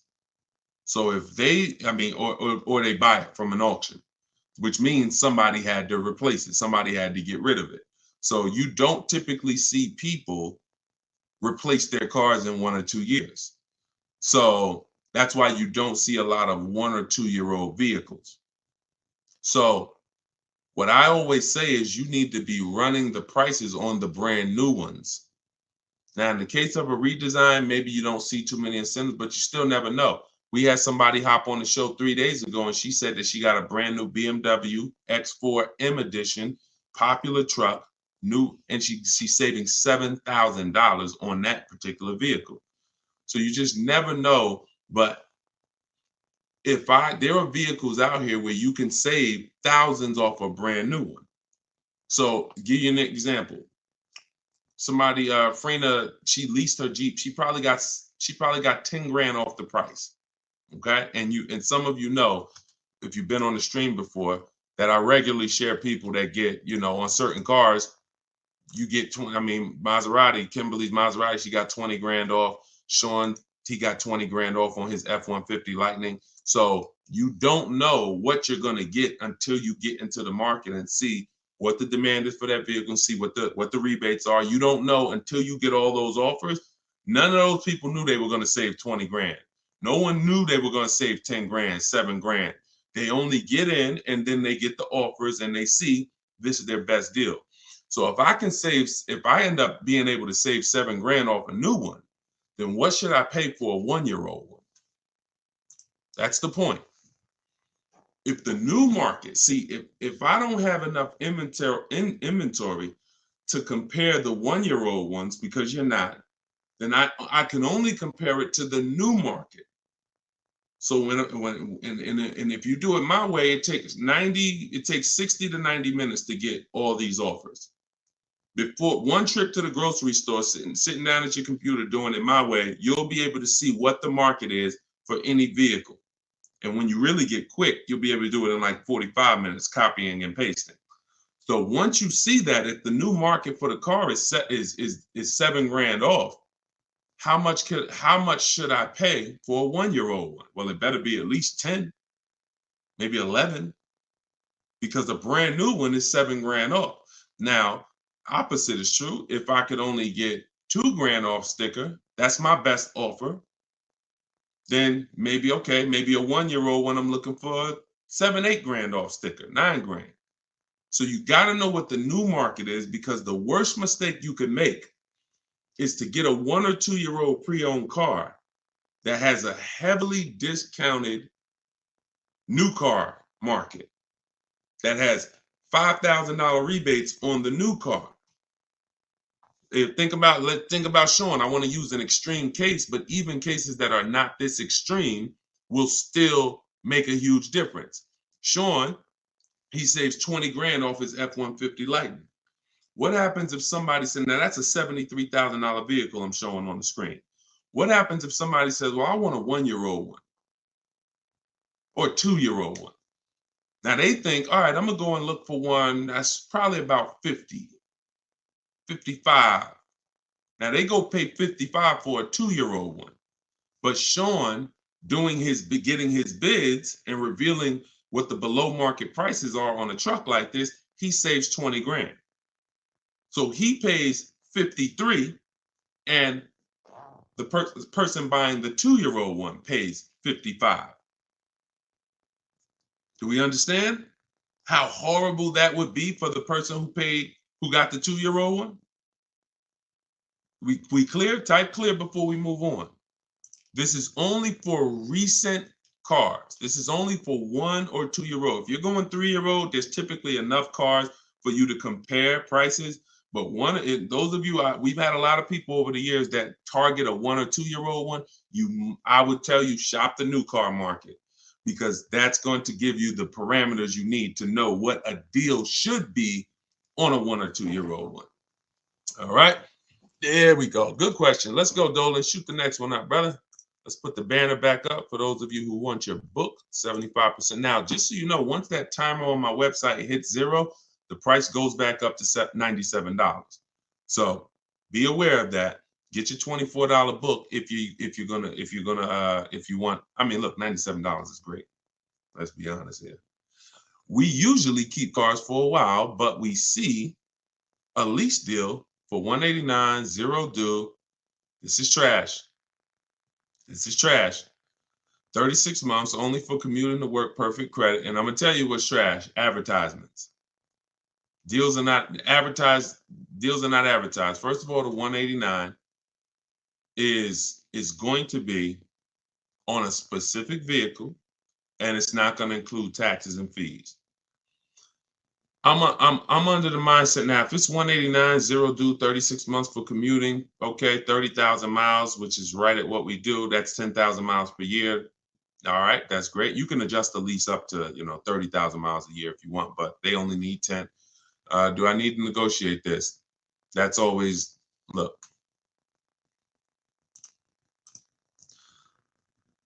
I'm gonna tell you this. So Frina called. She's in a group that we have here. Now Frina was shopping originally for a Jeep Grand Cherokee Limited because she had one already. So she posted to our group. She said, Deshone, the best offer on a Jeep Grand Cherokee Limited I got out of all my offers was 1.2. I said, that's still good. She said, yeah, but she said but the dealer is saying that they have another model that they could do better on. They said they could probably get me to 1% on that. I said, okay, you need to shop that offer again. You need to shop, you need to get bids on whatever model they're saying, because what happens if that model has different incentives, a better lease program, and you're just taking them for face value? Just because they're the best on this car doesn't mean they're the best on this other one. She said, okay. So and we do this in minutes. So she got her 5 offers. She got her 5 offers on the new one. She ended up getting the best deal I've seen in 3 years. 0.88% lease. So I don't know for a fact, to answer your question, if they're going to, once they add the taxes and the fees to the deal, I don't know where it's going to be. But here's what I do know. Great deals are not advertised. So deals where dealers are like, I don't really want to do that, it's tight. Like, they didn't love doing that deal for Frina. They just did it because they wanted to move a car. I'm always, especially knowing what we know. See, for you, shopping might be hard.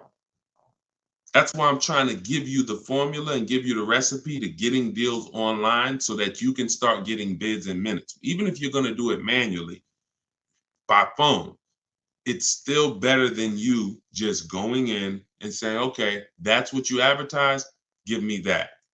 That's just not below market, because anything below market is not, if anyone can get it, it's not below market, it's average. The stuff that I'm showing y'all, every single thing you see, anyone ain't just going and getting these numbers. Y'all see these lease deals that I share. Y'all see these discounts on these purchases I share. Y'all see Tiffany, if you were on the stream the other day, you saw Tiffany wrote in, just got her Mazda $44,000 brand new 2024 Mazda. And at the time of this recording, you know, that's literally 2 weeks ago. She saved $6,500 off a brand new Mazda. These are not deals people are getting. These are below market deals. So it's really your personal preference. If you want to be lazy with it, go in and try to fight for that advertisement. If you want to know for a fact you got the best deal on that particular vehicle, you sit at home and you get bids from at least 5 dealers, because 80% are overpriced. So it's your choice. I'm always doing it. This takes 45 minutes to do.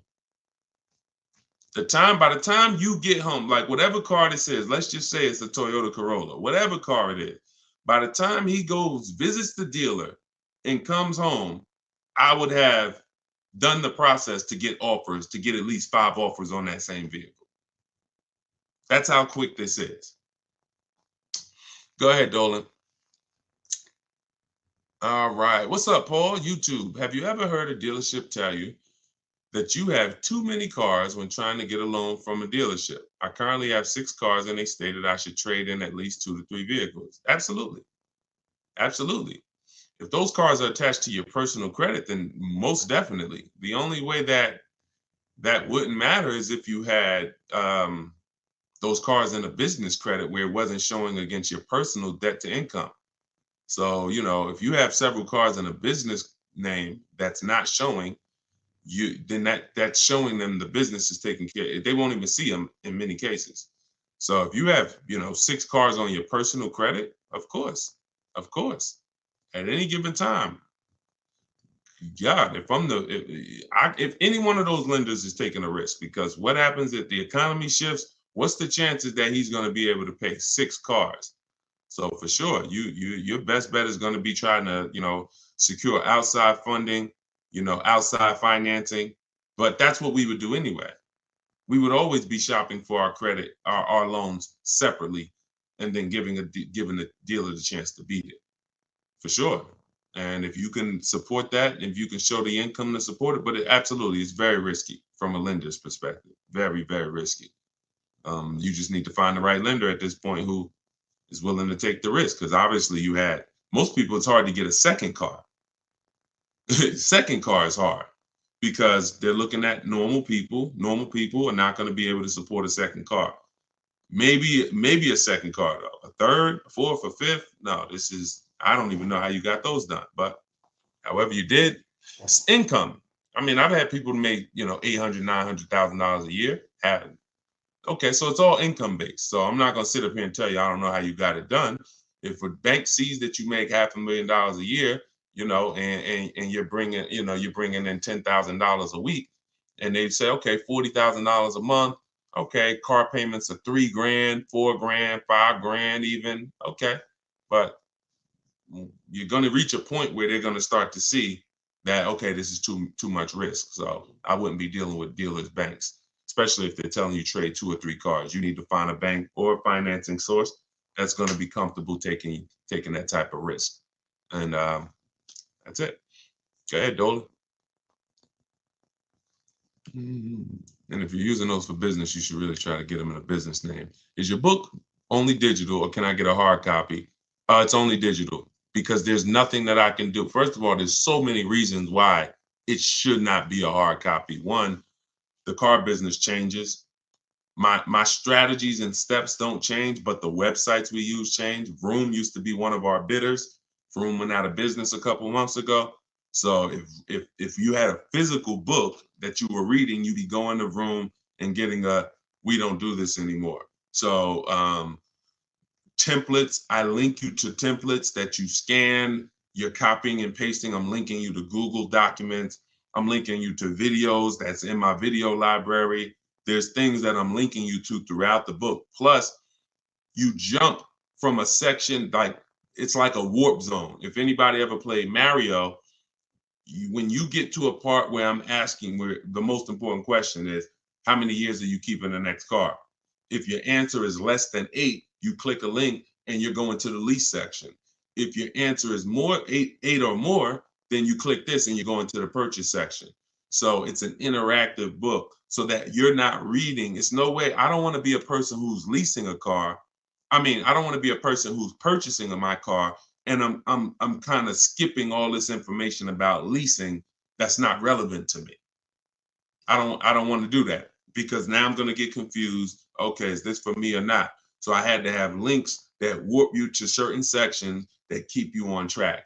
Wouldn't be possible with a physical book. And again, the updates are probably the most major. Those two reasons are why this book would be horrible as hard copy. Well, I'd just be coming back every 6 months, every year. I'd have to do volume 1, volume 2, volume 3, because that book you bought last year, it's not relevant anymore because there's so many things that change. When I wrote my first book, 52 Car Buying Questions Smart People Don't Ask, that was 2021. 2021, that was a digital book as well, but the format of it was so rigid. Once things changed, I couldn't change it. I had to totally write a whole nother book. Plus, I wanted to do it step by step. But back then, TrueCar had more power than they have now. That TrueCar has no power now. So all of these things, the market's changed. So we need to make sure that all the information we're giving is able to be updated. So when you open the book a year from now, it's relevant. And that's because we're updating the main file. Could never do that with a hard copy. All right, legit question though. Go ahead, Dolan. We are live, y'all. I know you don't usually see me live this time of the day, but we decided to do a special live. So whenever you don't see the banner above my head, you're watching a live show. When you see the banner, that means you're watching a rebroadcast because we rebroadcast the shows throughout the week. So that way, if you couldn't catch the whole show or if your friends and family need to see it, you can always point them to the show on any of the 4 platforms. But we are actually live now, so you can type your question. Do you suggest putting a car in your business name with or without a PG? I'm not in the business of teaching people how to get business loans without personal guarantees. So, whoever told you could do that, you should follow them to learn what banks, what cars do that. But you should still use my system to get the prices. Because one thing I see about these people who buy cars in their business credit, they just overpay like crazy. They walk in and say, "Oh yeah, I want this car right here." They don't know how to get below market deals. Same thing with influencers walking in with checks. Hey, your girl got a G-Wagon. Yo, your boy just got the Range Rover Supercharged autobiography. Man, they walk in and they are getting hit. I don't want to use that word on YouTube. They are getting hurt big time financially on these cars. So I would say, and I say the same thing with people who do Toro or who do who have a rental car business. You need to learn from someone who's going to teach you the business systems. That's the stocking of the inventory. That's the insurances. That's the how to market the business. That's the best practices in the business. But then you need me because we're the best at teaching people how to buy the inventory for the lowest prices. People are overpaying for their inventory because they view it as the business's money. That's ridiculous. Business's money is your money. So, but whether it's a PG or without a PG, get it done. If you sign in PG, I don't see most banks are not going to do that because what you're saying is, here's my business. If something happens and this car is not paid, the business needs to have the assets for you to go after that'll pay the car. If the business doesn't have the assets, the bank is saying we're coming after somebody who has the assets. That means you could just be like, one day, all right, I'm not paying for these cars no more. Take them back. And then there's no recourse. Most banks are not going to do that at all. But some will. If some are doing it, just find the people who's teaching you which banks do it and follow them. Okay? It's up to you. I've had plenty of people buy cars in their business name, personal guarantee it, and it doesn't show in their debt to income. And now, very important before we go to the next question, if this is your goal, you need to call the finance manager at the brand. So if you're like, oh, I want a Honda, you need to talk to a finance manager at a Honda dealership and say, if I buy a car in my business name and personal guarantee it, will it show against my personal credit? Because it will with Mercedes as far as 2019. And I learned that the hard way. Me and the customer. It was, I said, the customer was buying cars in their business name, real estate developer, and he came and he got a Mercedes Benz. He put it in his business name with the personal guarantee, and it's still reported on his personal credit.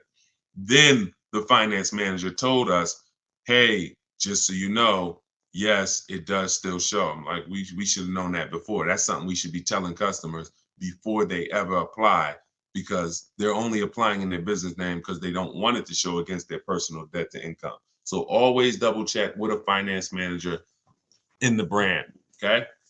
Everything that I learned the hard way, that's what I teach and warn against. So everything, negative equity, leasing, it was all based on mistakes that I saw people making. And I said, okay, how do we get into this? All right, now I need to teach people to do different things. Okay, go ahead, Dolan. Shoot the next one up.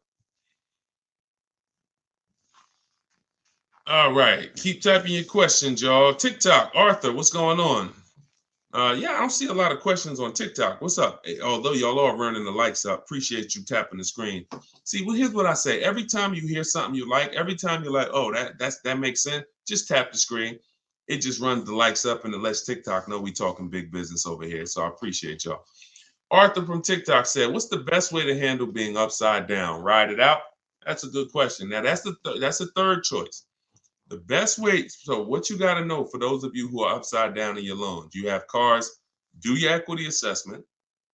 I talked about the equity assessment at the beginning of the show. Do the equity assessment. Once you see that you're upside down, if your highest offer is 20, but you owe 24, you're upside down.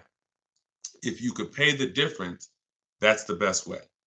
If you could pay the $4,000 outright, that's the best way, because the second option, you're going to have more negative equity than $4,000, because the bidding system is meant to reduce your negative equity by maximizing the price you get for your car. So in order to maximize the price we get for our car, we must get bids.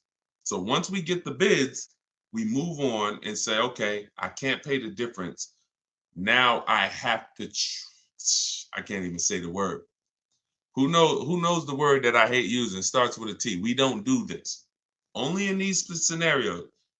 Only in these scenarios. Only when you have too much negative equity, you can't pay the difference. You have to do the T word. What is the T word? Anybody know? We might have a bunch of new people on here. They're like, no, Deshone, this is one word we don't do. Okay, nobody? All right. It's trade. It's trade. Yes, just Neil. Yes, exactly. It's trade. Because what I always say is you're not going to get the most money trading anything. If you got a phone, a cell phone, and you want to trade it, you're not getting the most money for it. Putting it on the market and getting offers, that gets you the most money. So when you say, okay, if I would have took the highest offer from the bidders, then I would only have $4,000 negative equity. Most likely when you end up going this route, you're going to have 5 or 6, because you need a dealer who's going to wrap your negative equity into the new deal. So basically what you should be doing is leasing. There's no reason, 99% of the time, the reason you have negative equity is because you buy cars and replace them quick and you don't lease. I could see if I'm a doctor financially, I'm going to treat your problem, which is what we're doing. Here's what you could do. You could do some antiseptic. You can use this. But here's what's causing the problem. Okay? So once this thing is healed, you need to know, because if you don't know what's causing it, you're going to be back in this situation again. Short-term owners, you don't keep your cars more than 8 years. You take out 5-6 year loan, you trade them in. Doesn't matter. You're losing too much value in the short term, and that's why you have negative equity all the time. So now let's go a little deeper on this option 2 for negative equity, because there's going to be a lot of people who have it.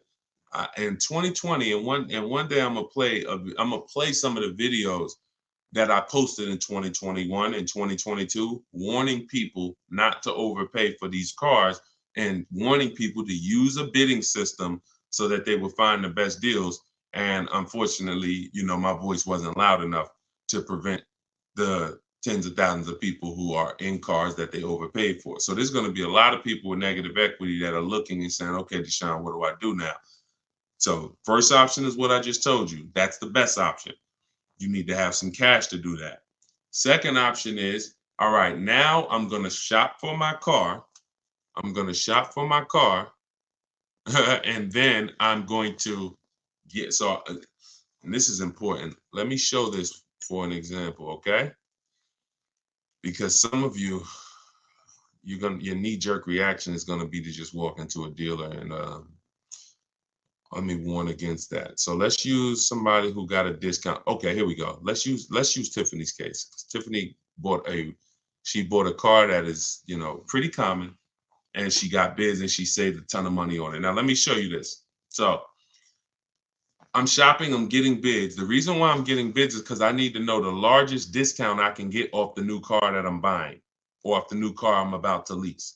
Because this is going to be what allows me to transfer my negative equity over to the new car.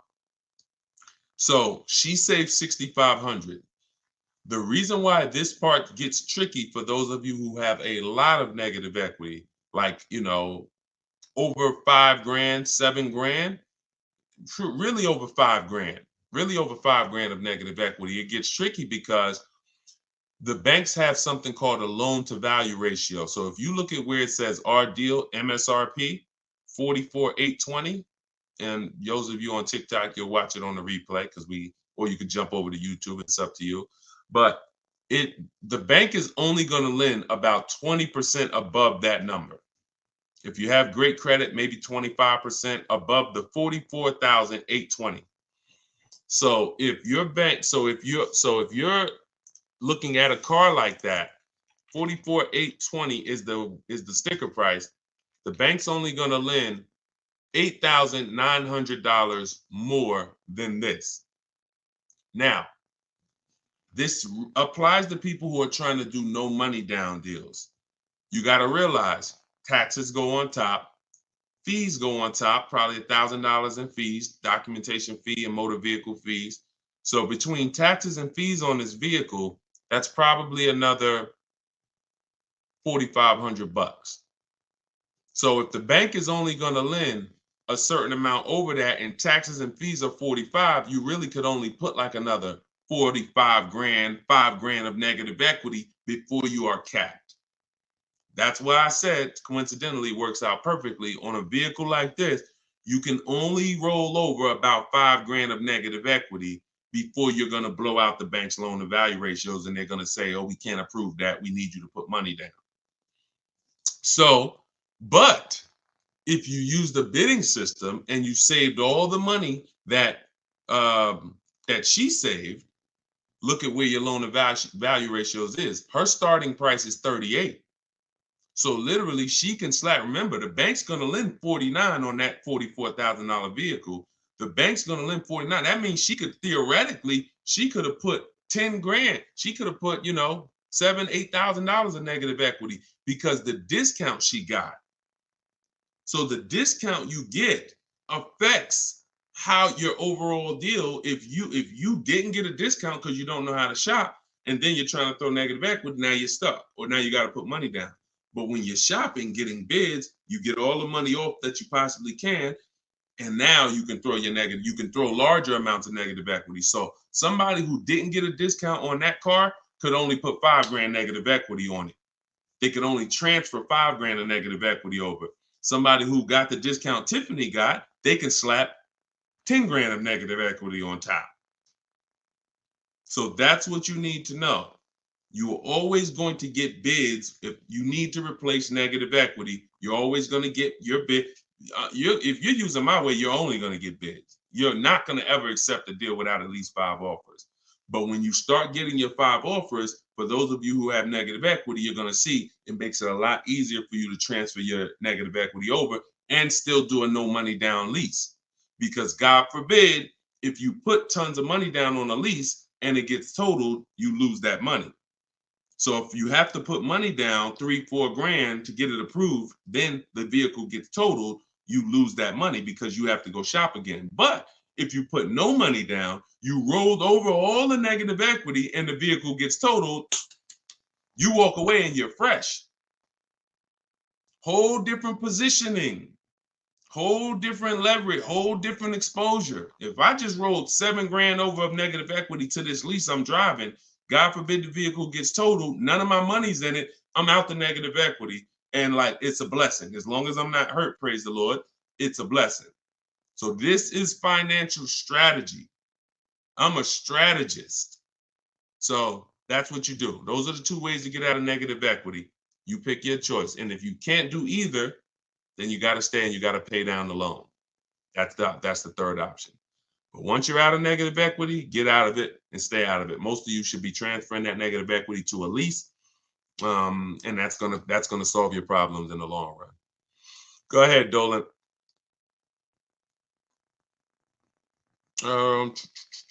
Okay, Andrew on Facebook. What do you think? A trade-in of a car almost the exact same price of the car you want to buy. Listen, we don't trade. You're using curse words on here, man. If I came in your house right now, any valuable object, and I wanted to make you a trade for it, you're not getting the most for it. So that's just what we do. We get bids. We get bids. We're not in the business of wondering, could we have gotten more? When you do trades, when you do this old style shopping, which is, think about this. I'm about to say something, and it's gonna be a gut punch. You're shopping like it's 1990. Let that sink in. Everything y'all hear me talking about is new age, right? Stuff you never heard before. Now, I've been in the car business for 14 years. I've been educating people on car shopping from home for 3 years straight. Before that, I ran my own brokerage called Cars from Home, where I did this for people. And then I found that we can help more people teaching them how to fish. So this is something that we've been mastering since really 2015.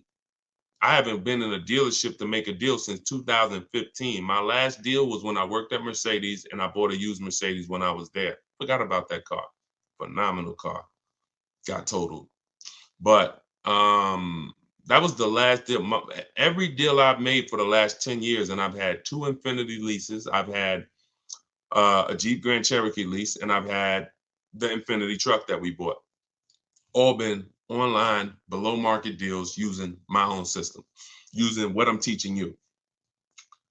Everything is new. All you hear on these streams is new. Wow, I never heard that before. Oh, that's brand new. Ooh, I like that. But everything you're talking about doing is 1990. Go in, trade for cars, walk into a dealership, negotiate back and forth. If you're looking and saying, I'm doing the same things to buy my cars that people were doing 30 years ago, you should tell yourself, that's no wonder I ain't getting below market deals. No wonder I'm leaving hoping that I did all right. Oh, man, you think we could have got more money for the trade? Yeah, I know I should have tried to hit them more. I could have got another 1,500, but you know what, man, let's just, that's buyer's remorse. That's buyer's remorse. This stuff that you accept as normal, buyer's remorse. That is not what we do. So we don't trade, we get bids, we separate our transactions. Who we sell our car to is different than who we buy our car from. That's different than who we're getting our loan from. We bid out these transactions using online resources, and we do this stuff in 60 minutes.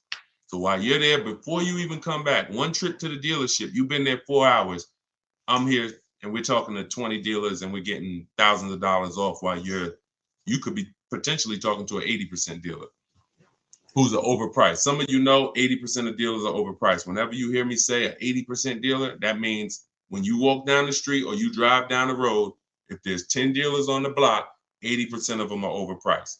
20% of them are great, but you don't know who's who.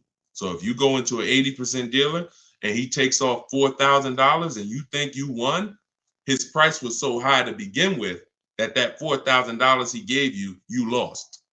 See, if I start $6,000 high and then I take off $4,000, you lost. If I start $2,000 high and take off $4,000, you lost. If I start at the normal price and take off $4,000 and beat my competition, you won. So this is what we do. It's a science from shopping from home. That's why the book is called Cars from Home. 7 steps to saving time, money, and avoiding dealerships. Go ahead, Dolan. And then bring in Lakina. I see Lakenya on YouTube. Bring her in after Robert. Instagram. Y'all keep typing your questions. We are live. We'll do No, I don't do DMs, my olive branch. Thank God we got 2 million followers. There's no way. And none of this stuff is uncommon. See, a lot of times you think your situation is uncommon. Like there's nothing. I've been in this business since 2006. There's nothing I haven't seen. People are, oh, but I got a special situation. No, you don't. It's special to you. It's special to you. There's 100,000 other people in that situation, which means I've already planned for it. Unless you're a one-off situation where there's not 100,000 other people in this country in the same situation as you, it's already been planned for. I've seen thousands of transactions over the years, so I can plan for everything. So there's no way functionally, logistically, that I can be in DMs giving people repetitive advice. When I make the information available, you just go get it. You want to get on the stream and try to get it? God bless you. You want to get my book and try to get it? God bless you. You want to go to my masterclass, link in my bio, and attend my masterclass and find out what you've been doing wrong? God bless you. You want to watch my social media videos that I put out every day? God bless you. You just get it. But that's what we do. All right, Robert, Facebook. What is the best way to look for a particular new car instead of going through each dealer's websites in various cities? To look for a particular new car, I'm going on a dealer's website. I'm going to 25 Mazda dealers' websites. I'm telling them what I want through the contact tab, and then I'm going to see who has a vehicle. That's the fastest way possible. That step in our process takes 20 minutes. If now that's what I said. You can try to do it your way, or you can use my templates and scripts, because my scripts are copy and paste. But you're not going to do this calling. It's hard because you don't know who has what car. That's why we go to all the dealers' websites and we reach out to them in 20-25 minutes. So once we know who has a car, then we have a conversation by email with those who have a car. It's the best way possible. There's no way better than that. Like, there's you going into a dealer, you calling dealers. No. We know when we reach out to 25 dealers, there's a chance maybe 10 of them have a car we want. Maybe 8 of them have a car we want. If none of them have a car we want, then that means that car is either sold out or you're in between model years, which means it's sold out. The 2024s are sold out. We haven't gotten the 2025s yet. If we connect with 25 dealers and no one has a car we want, or only one person has a car we want, then that means that car is not in the market anymore. In which case, it's better for us to know that than walking into dealers, wasting our time looking for something that doesn't even exist. It's the best way. It's the best way. Everything else is a waste of time.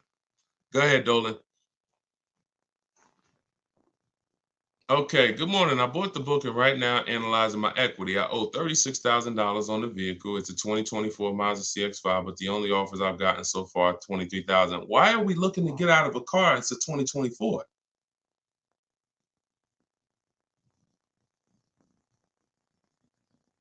Manual appraisal to see if I get a better deal. My question is, because there's such a big difference in equity, why are we trying to get out of a car that's a brand new car that just came out? I wonder if I should keep the vehicle for 8 years. Okay, wait. Okay, so you bought it. So you bought the vehicle. My question is, because there's such a big difference in equity, I wonder if I should keep the vehicle for 8 years. What do you think? My goal is to go into a lease. Okay, because I know I'm paying too much for a truck. I don't plan on keeping it. All right. Thank you for that. So it makes sense. Bought a car. should be leasing, paying too much for it because you bought it. $40-something thousand Mazda CX-5. You owe $36,000 on it. All right. Now that makes sense. Because I always tell people, if you've had a car for a couple years and you're thinking, some people say, Deshone, I know I'm not an 8-year person. I'm breaking the 8-year rule. Should I go into a lease now? And my answer to them is always yes, because there's no benefit in you waiting. There's no benefit in you waiting to, pay off the car and then go lease. But this is a case where this vehicle is extremely new. And then you realize, okay, I shouldn't have bought it. I should have leased it. So what you're at the mercy at right now is the equity position, because y'all know what this means, right? Depreciation. This is your vehicle right now. So the minute you drove off the lot, you lost 20%. So if that vehicle was a market value of $40,000, and then you drove off the lot, you lost. Now it's worth 34. Now it's worth 38, whatever it's worth. The point is, you lost a huge amount of value. So you're trying to, that's the biggest value that you can lose in a vehicle. Is a brand new vehicle. A year later, it's worth 20% less. So trying to replace it in that time is going to be extremely hard. Now, what I would tell you is, you didn't overpay. You just purchased your car. And you might have overpaid too. I'm not going to say you didn't overpay. So the key is, you could put your deal on the right. You could have a wrong structure for your life, which is you purchased when you should have leased, and you could overpay. Now, what we need to do is see what can we do at this particular point. You can only see where's your break even, or do you want to transfer with negative equity, or do you want to wait until you're at a break even and then transfer into a lease? The soon as you could do that, the better. And I'm going to tell you something. I had a close friend of mine. He's actually a business partner of mine. And he came into the system and he learned my system, and he had a Kia Telluride. Wasn't going to use it, but we're doing some business together. He's a banker, and we're about to build this banking application. So what happens, his Kia Telluride gets totaled. His wife has an accident. His Kia Telluride gets totaled. He didn't know about leasing either. He didn't know about the 8-year rule either. So he said, Deshone, so I'm going to use this bidding system that you create. I'm going to use the system, because why not? But what I found is, I'm not an 8-year person, so I'm going to go for a lease. I said, okay. Getting the same vehicle, Kia Telluride. Hits me last week. We go out to dinner. He's like, so I'm picking up my Telluride, and then we'll go out to dinner afterwards. He said, I got him under $500 a month. It was like $479 on a Kia Telluride that I was just paying $800 for a month. I said, well, congratulations, man. He said, man, listen, it's just deal structure. So he's driving the same vehicle. In fact, he got a brand new one. And that's the revelation that most people are going to make. And that's really the big revelation, because the amount of money you're going to save is just going to be amazing. But you have to see at this point now, when does that make sense? Because I just bought this vehicle. It lost a ton of value naturally, because that's what it does. Depreciation has set in. I would do my equity assessment and keep doing it. I do it probably once every 6 months, once every year, and see you're paying $623 a month for it. Yeah. You could lease that same vehicle. I mean, think about this. And I'm just telling you so you can have a target. If you go right now and you transfer, okay, so let's just say a phenomenal offer on that, because, Tiffany got a Mazda. She got a Mazda. Now, she didn't lease it, she bought it, but she got $6,000 off the vehicle, $6,500. Let's just say that $43,000 vehicle, let's just say she could lease that for like, $425 a month. We don't know what her best offer would have been if she leased it. But if it's $4 something a month, then you overpaid because deal structure. And, if you put money down, that's more money that you overpaid. So you have to now have a goal and say, all right, this is a correction of a mistake. The damage is done. Just understand that the damage is done. Wrong deal structure is it's done. So all you can do from here is say, all right, I know what my next goal is. I'm going to move from this vehicle to my next vehicle in a lease, and I'm going to do it when it financially makes sense to do. That's all you could do. It's a purchase. You didn't necessarily sell. You're not paying $623 because you necessarily got a bad deal. You're paying $623 because you bought a brand new car. So you should just focus on, all right, do your equity assessment every 6 months, enjoy the car. It's not going to be forever. Hopefully in the next 12 months, 18 months, the equity position levels out where you can make a move from the car. And if you put a little money down, it'll help you. But think about that. Think about this, y'all. Real scenario. And we're not, and look, your story is going to help you if you follow this plan, but it's also going to help people who are going to be in your situation and who can avoid it. Because really, you probably, in order to get $623 a month, you either got a long loan, maybe 6-year loan, put a little money down. But what are we talking about? When you can replace that car, we're not talking about you getting any of that back, because you're not going to get it back. If we could break even right now, that would be a blessing, because you can move freely. So we're just praying to get to a point where you could break even, which means whatever money you put down, gone. Whatever the $600 something you're escaping to go into the lower lease payment, gone. So this is why I'm telling you guys, if you're not keeping your cars 8 years, you should only be shopping for great lease deals. It's impossible to get a great deal if you purchase a car, but you should have leased. Impossible. And I will tell this for everyone who's willing to listen, not be emotional, not listen to what Dave Ramsey's been telling them for years, because these are the facts. These are numbers. And I put this advice up against anyone in the world. Numbers are numbers. I love numbers.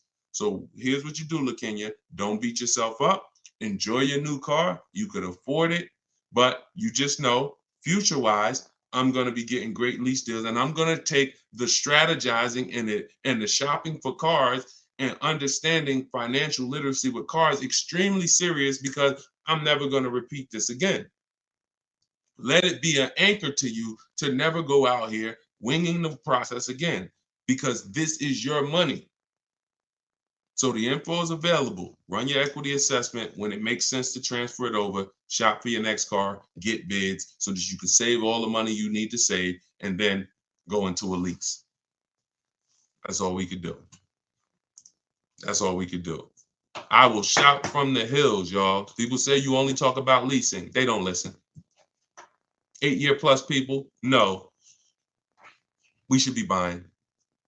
If that's the most important question, how many years are we keeping the car? 8 years? We're going to buy it, because we're going to outlive the depreciation. We know depreciation looks like this. It's the unseen expense. These are the first couple years, and then it levels out like this to where my car is not losing value. Okay, good. No money down, 72 months. Good. All right. There you go. Then just do what I said. At least you didn't lose any money. It's just the overpayment is going to be for the purchase. You probably got a good price on the car. Just make sure that you run the equity assessment. You'll be fine. You'll be fine, and in the long run, you'll be fine. You're fine now. You could afford it. You just want to go into another car. Like I said, my man just did the same thing. My partner just did. He didn't know. See, if you didn't know, then it's just in the back of your mind. But he knows now. I was driving a Kia Telluride paying almost $800 a month. Now I'm in the same Kia Telluride paying under $500. Under $500. My payment is $479 or whatever it was. Same exact car. There's people pulling up next to him in the same car, but because they were told purchase your cars, don't lease, they're paying $300-400 more per month than he is. Just so they can say, oh, we purchased. Meanwhile, they're going to trade it in 3, 4, 5 years and do it all over again. Now, if they were keeping that Telluride, if they said we purchased this and we're going to drive this till the wheels fall off, we're going to have this in our household 10 years. One day we come out, it has 200,000 miles on it. It doesn't start. It's 12 years old. That's when we get rid of it. Then that's when you purchase. 8 years, 10 years, 12 years, you outlive the depreciation. You dodge this bullet. You don't replace your cars when it's dropping in value like this. And that's how you win. Long-term ownership. If you're not going for long-term ownership, then you should be shopping for great lease deals. That's the plan. That's the structure. Everything I taught from the stream on this stream is in my new book. It's called Cars from Home, 7 Steps to Saving Time, Money, and Avoiding Dealerships. It's not just the science of deal structure and proper deal structure. It's the science of car shopping from home and making dealers and banks bid for your business instead of negotiating. So all of you who are, if you don't like negotiating, if you don't like not understanding car deals, you will love this because it's going to work and empower you. You become the prize. People should be trying to win your business. You shouldn't be in one dealership or two dealerships trying to talk them into selling you a car and doing you the honor of selling you a car. You should be sitting at home and letting banks and dealers come to you and win your business. We're the prize in this. So our strategies and our systems reflect that. We are the prize. And the 20% of dealers and the 20% of banks that do the best deals, they don't mind competing. They don't mind showing us that, yes, you are the prize. And here's what I'm going to do for you. I'm going to beat all my competition's prices just to show you that I really do want your business. Thank you. Those are the people we do business with. So that's all in my book. You can get your copy for 75% off. It's normally $97, but you can get yours in my TikTok bio and in my Instagram bio. Just click that link and click the button that says get my new book 75% off, and you can get it for $24. But if you've been to the website and that timer started running, then when you go back, the price will be $97. It's on you to decide if, listen, I need this information. If I missed the $24 deal, I'm taking the $97. I need this information because this information will net you thousands of dollars on your first transaction. You saw what it did for Tiffany, $6,500 off her first car using the book.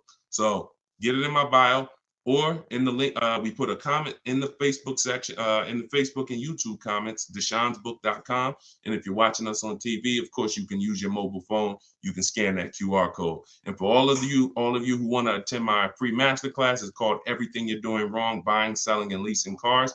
You can also click that link and attend. You'll need about an hour though, and you'll need a pen and pad because we go very deep into leasing versus buying and 23 other mistakes that you're making that you don't know you're making. So you can do that. You can attend that, or you can attend that in my TikTok and Instagram bio as well. Like I always say, I make the information available.